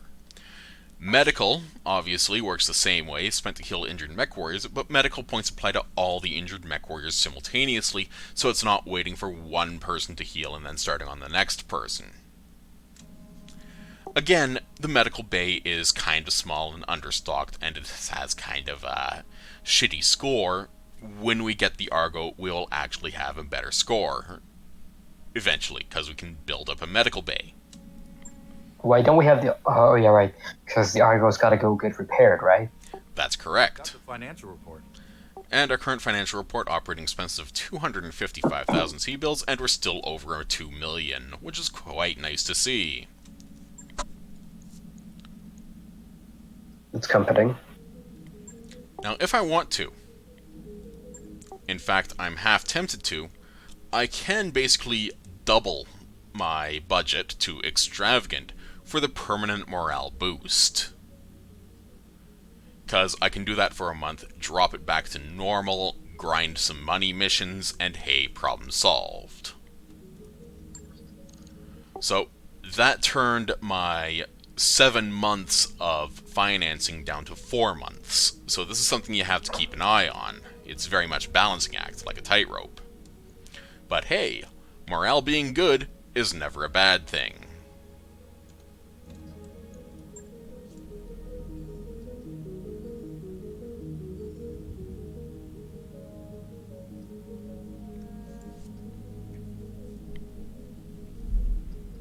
This trip to... Oh, here we go. We're finally at Detroit.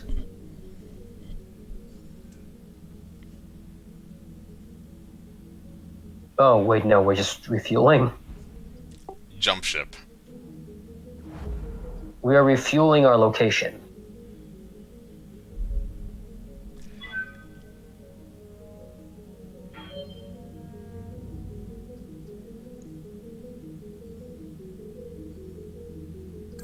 Job's done, Commander. So, it's still 6 more days to Detroit. This is why I hate Detroit, because it takes 4 fucking ever to get to it. Man, you've never even been to Detroit. The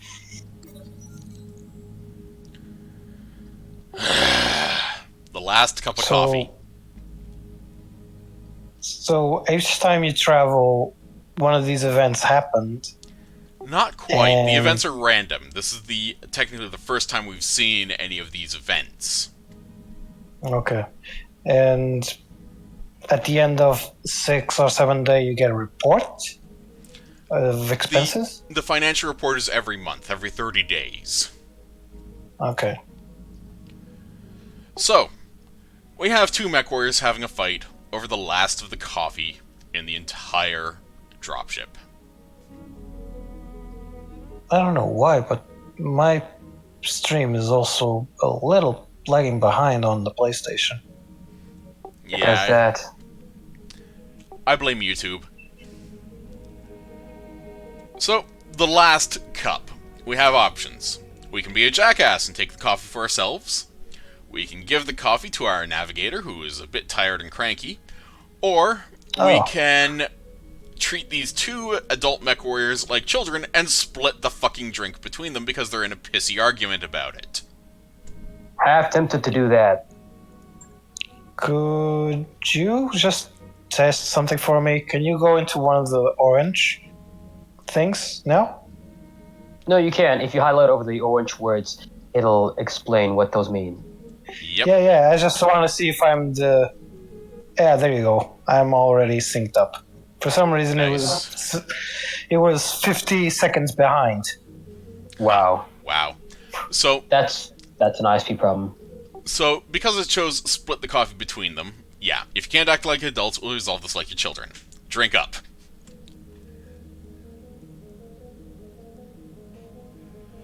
So as a result, both Glitch and Medusa gain the bonus tag of High Spirits, which means they use inspiration abilities more often because it's less expensive for them.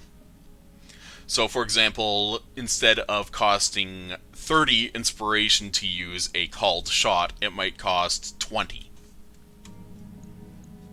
And this was because you decided them to split the coffee? That's Yes. right, because they're arguing Okay. over about who got the last cup. Okay. So what happens if you give it to Sumire? Well, Sumire is happy, and they're whiny bitches. Yeah. See, this is why I don't drink coffee. I don't want to get. I don't need to get addicted to this shit.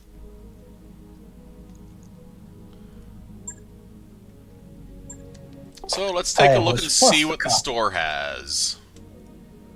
Guns. Yep, autocannon 10, Oh. autocannon 20, ooh, PPC. Another flamer. Yep, 2 of them actually, because the little box has quantity available with a 2 next to it, so you can actually buy 2 flamers here. Oh, it's very tiny on my piece. Oh, my screen. It's much It's better just on tiny. full screen when you're playing the game itself, but it's generally something very subtle. Heat sinks and jump jets are unlimited, so you never have to worry about running out at a shop. And for Okay. mech components, we have partial salvage of a Vindicator, 3 units, which is actually enough to build a Vindicator if we were so inclined, but we already have one. So, let's second. launch this contract and see what we can do about brutalizing some faces.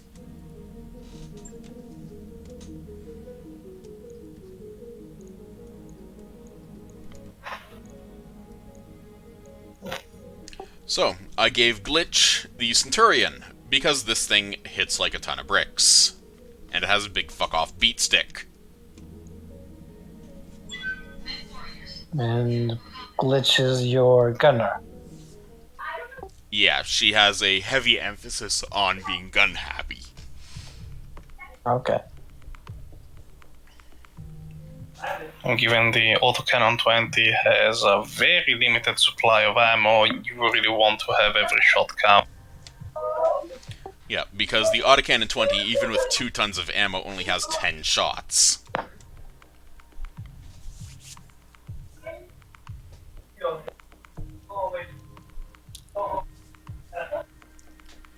Now those 10 shots can core every mech that's smaller than a Centurion and severely harm any mech that's heavier than a Centurion, but they're still limited. Very much so. You do not fuck with a Centurion with an AC-20.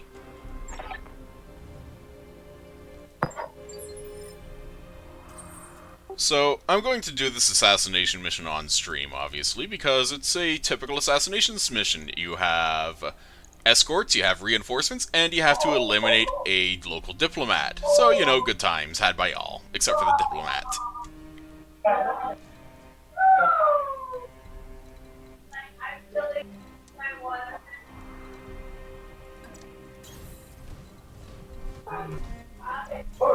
Don't need to tell me twice. Location confirmed. Acknowledged.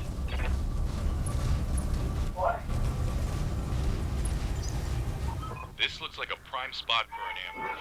Be careful, Commander. You don't want to get caught in a crossfire.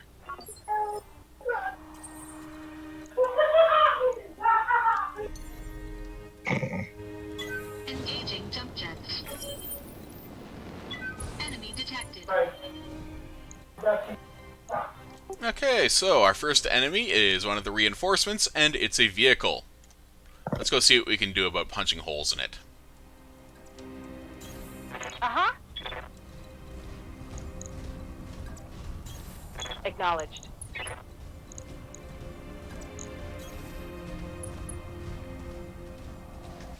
Now, the Centurion actually has one minor disadvantage at the time being, namely the fact that because it is so heavily armed with that big fuck-off beat stick of a gun, it cannot actually jump. Oh. So, what do you do then?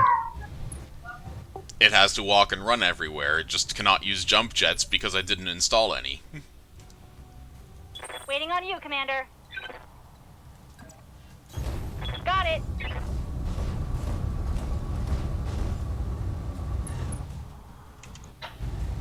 I mean, just looking at this Locust here, oh look, 25% chance to hit, well, I'm gonna save some ammo. I'll fire medium lasers, peel off some of its evasion stacks, see about what I can do about punching some holes in it if I'm lucky. Time to die. I got lucky. There's more where that came from.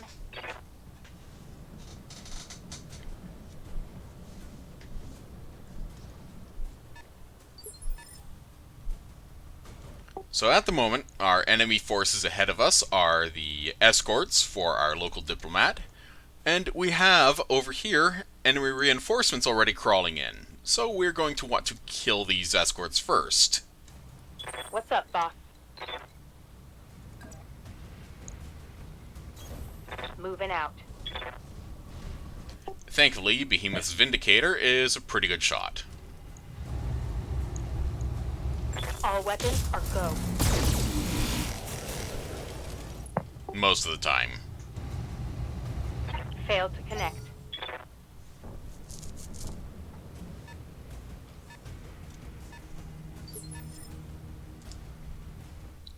Waiting for orders. Moving out. So anyway, I'm back, and this is Detroit. Looks like Detroit. Giving him everything I've got.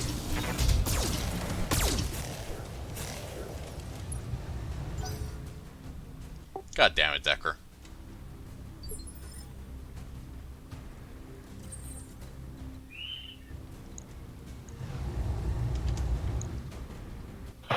Do you get anything for killing extraneous mechs?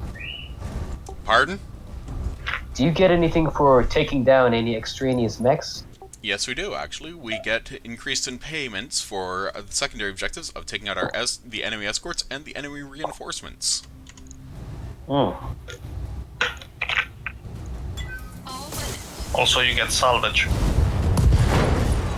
Oh, look, it's a dead Locust. Enemy mech destroyed.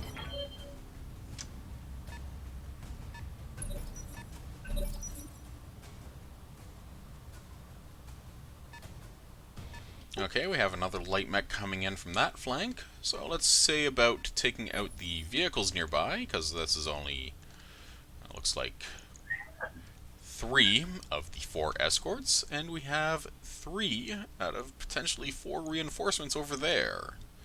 So I am going to take the smart option and kill what is in front of me before working on what is next to my plate. Question. Are you rocking the Centurion now? I am. Nice. Who's running it? Glitch. So does that mean that Decker's no longer using the Spider? That's correct. Yay. So we have a Striker and a Galleon. The Striker has decent armor, the Galleon does not.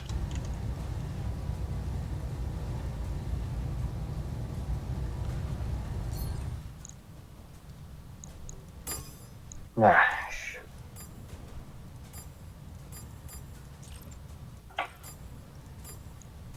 So, let's see what I can do. Engaging multiple targets. There goes the Galleon. And there goes the Striker. Enemy unit destroyed.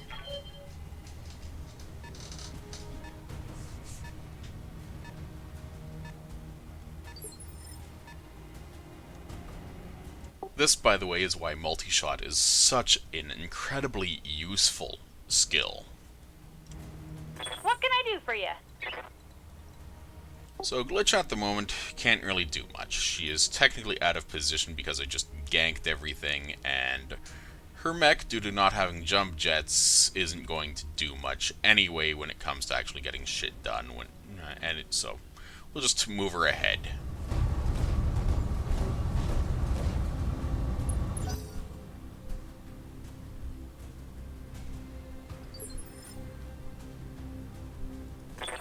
Commander.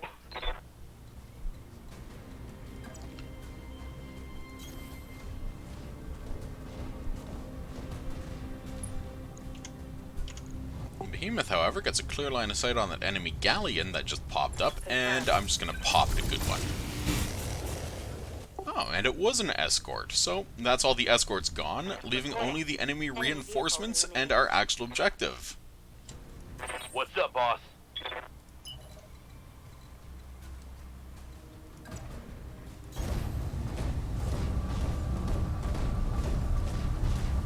Where are the reinforcements?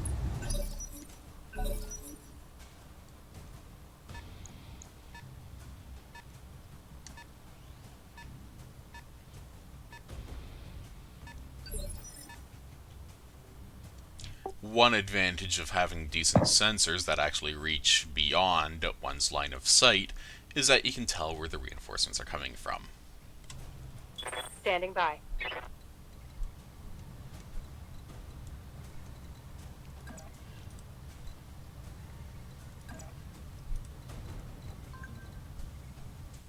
Behemoth is going to have a few problems at the moment, so I'm just going to move her into the forest and basically hunker down for the time being. She's running a bit hot.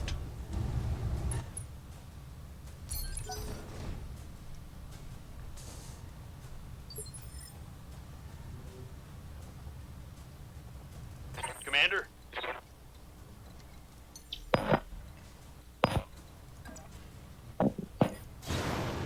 Decker, meanwhile, can get eyes on one of his targets here, and it turns out to be a Jenner with half armor. This is not a good loadout for its aim, but what the hell, I may as well.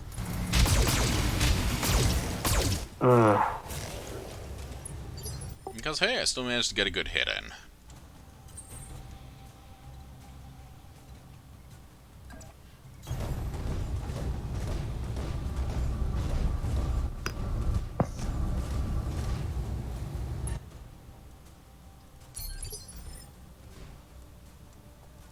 Waiting for orders.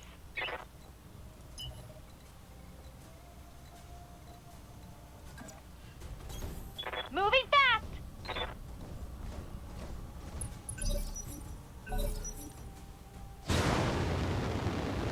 Oh look, it's an enemy spider.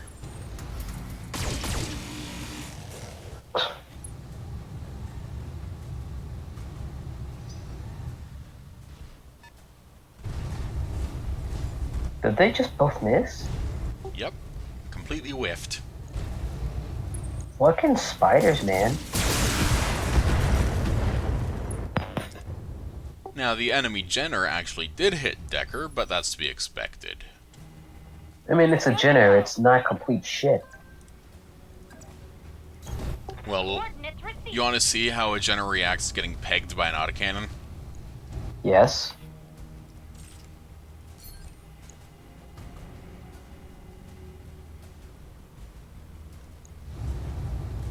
So this is something interesting. I have a small laser here on this Centurion underneath its autocannon, and it has an 85% chance to hit, with 60s across the board for my other weapons.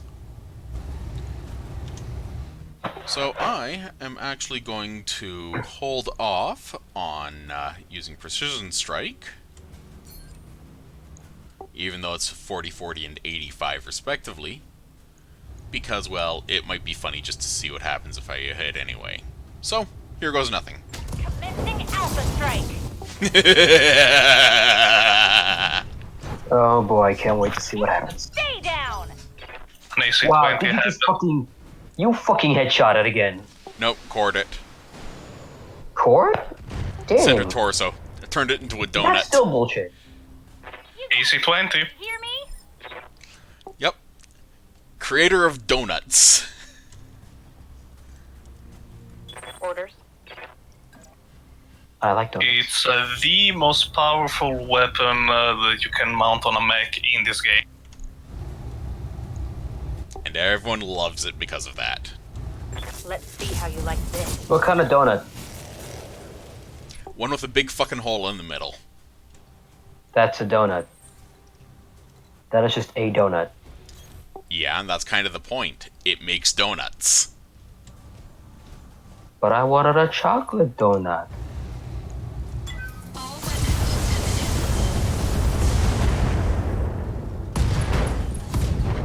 Oh look, I just gave a head hit to that pilot with this bunch of missiles. detected. Right, I'm sort of had hit TIE pilot injured. You did a lot of things to that guy. Yeah, that's why missiles are fun. Because each individual missile rolls on the hit location. Not actually true. While each individual Oh, no? missile rolls on the hit location, only the first missile out of each launcher has a chance of actually hitting the head. So in this case, okay, I I did not know that. it's very much a case of game balance, because otherwise those 16 missiles I just fired would end up having 16 chances to hit the head, and that would mean with a lucky roll or an unlucky roll, if you're playing and get nailed by, say, an SRM carrier, you could have one of your pilots go from full health to gory confetti. Yeah, that is a fair balancing change.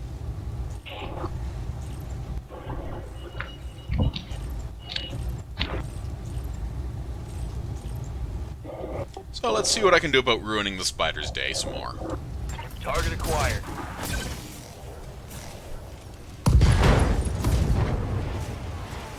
Critical hit, Commander. Hi there. I'm back.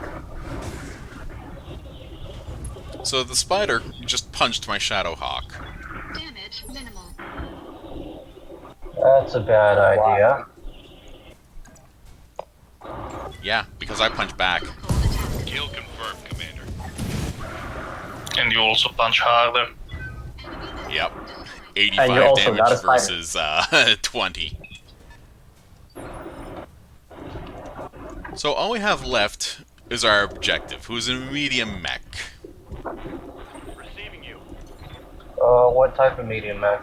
We don't know yet, but it has an LRM rack. LMM could be Long range missile. a Shadowhawk. That's possible. It's very likely. The Shadowhawk is a generalist and everyone likes it. I hear ya. Got it.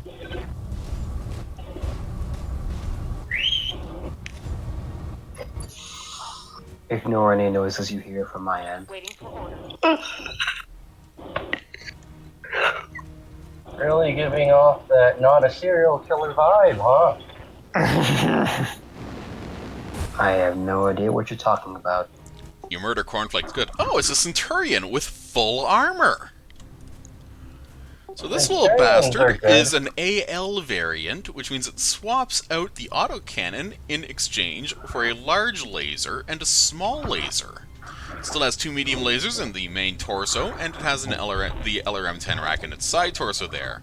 So this thing might actually be a hard nut to crack. Or at least it would be if I didn't have a stupid amount of firepower pointed at it already. That's a numerical superiority. Aye, aye. Primary target damage, Commander. To be fair, in the later missions, you won't have a numerical superiority anymore. Oh, I know. I mean, I technically started this mission without numeric superiority, and I created superiority by kicking everyone else's ass. I remember one assassination mission. Instead of going directly for the target, I went to the left to take out the supporting mechs, and I got my asses kicked. I'm not By, like, surprised. 8. Your asses? They're the pilots. Oh. It's a slip of the tongue, but it works either way.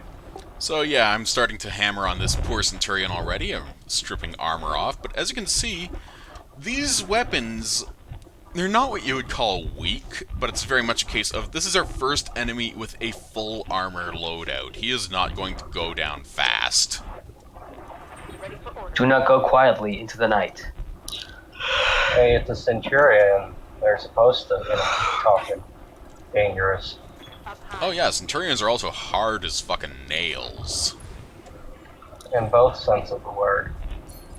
Well, this was fun, but I have to hit the sack, so Yep, Don't I hit will drag. be ending the stream shortly after this mission is over myself, because of the fact that I'm an old potato, and I have things I mean, to yeah, do, you like, say, have breakfast. so grew up. It's like 6 o'clock. I know. in the morning? In the In afternoon. the evening. Oh, okay. Okay. Remember, Portugal, this is the middle of the night. Yeah, same here. I gotta go do my chores now that my brother's home. And remember, Glitch has an autocannon 20. Oh boy. No, she doesn't. Her Oh, mech geez, does. you're a Let's put it sniper, this way. huh? If I'm lucky, this 2% chance will pay off. Roger that. Firing on target. Yeah, It and did not even pay if it off. doesn't, even if it didn't, you still knock it back one initiative phase. Yep, and I basically ripped off almost all of the armor on its center torso. Now it's Nakey. Go for the kill shot. Actually, I'm with him on this. Just fucking do it. Execute him. But no, the Centurion is probably a good mech to have. He already has one though. Oh, I mean, Oops, like shit. there it's not goes like his left arm and a medium laser, and he's knocked on his ass. The point being, right? It's just he doesn't need the mech, but he can always get the parts from it if it blows up. And more parts is not a bad thing.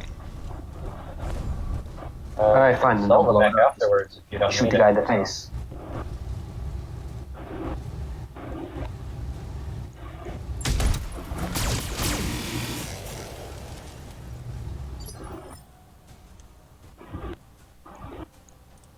This poor fellow is not doing very hot anymore.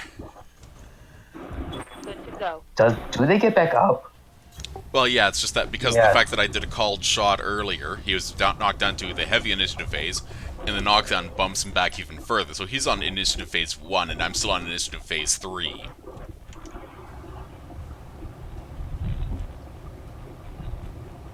So this is very much me kicking his ass for laughs. Roger that.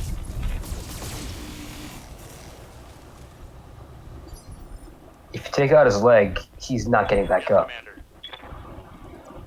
If you take out his leg, you get If more I take chance out of scrap. one leg, he can get back up, but he can no longer run. Shit. He's not taking enough damage. You keep missing. Copy that. He's still in cover because of the forest, so he's kinda able to take some reduced damage. Yeah, 20% damage reduction. That's the thing about the Centurion. It's a pretty tough mech. Oh, I know. So 20% damage reduction goes a long way.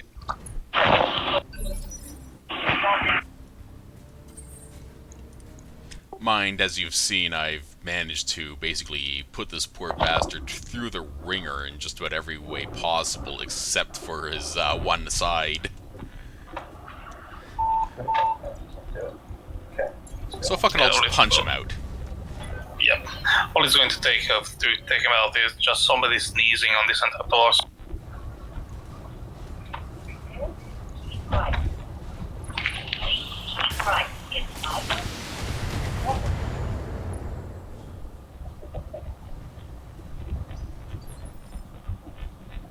So yes, this diplomat is spreading the spite a little bit. Good to go.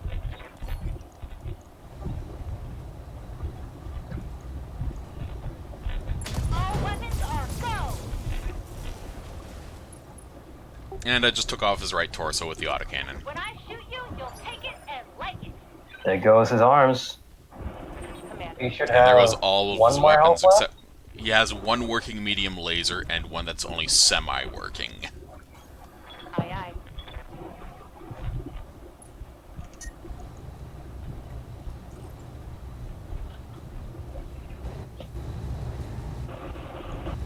Engaging. And there goes the center torso, so I get 1 out of 3 possible salvage, but what the hell. Tango. I mean, eventually it has to happen. This dude needs to die. Oh, I know, but that's an example of what a fully maintained battle mech can handle in a fight. They are not going to go down quick and easy.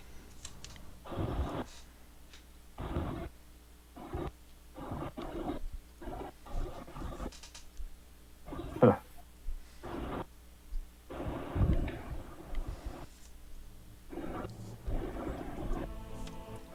So, as you can see, because we destroyed the escorts and the reinforcements, our contract payment is increased by a total of 35%, which is quite nice. Assassination missions are always great. Yep, so the most punishment that we took was that my Shadowhawk had most of the torso's armor stripped off, and my Blackjack got once again had its armor hammered, but thankfully no internal damage whatsoever. That's fixable. Yep. You still haven't replaced that thing? What, the Blackjack? Not yet. Now, I'm going to grab that Centurion part, and I'm also going to grab that Jenner part, because I have 2 in storage already.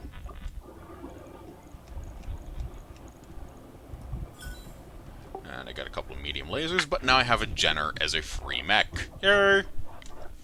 Oh shit, really?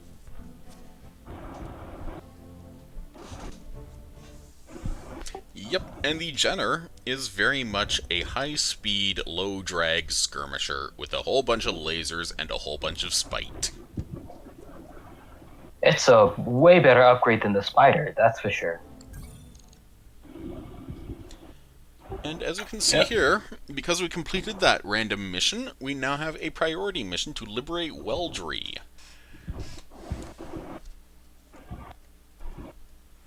That mech is ready to fight, Commander. Do you think you want to take on that mission? Not for No, a while that yet. takes a while.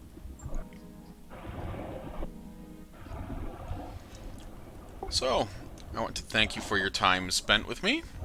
I hope you enjoyed the show. I hope you enjoyed seeing the first real major mission in this game. And, just to let you know, once we complete our next priority mission, we will be able to get the Argo. Yay. So again, thank you. Have a good evening, take care of yourselves, and have fun. Yeah, thank you, and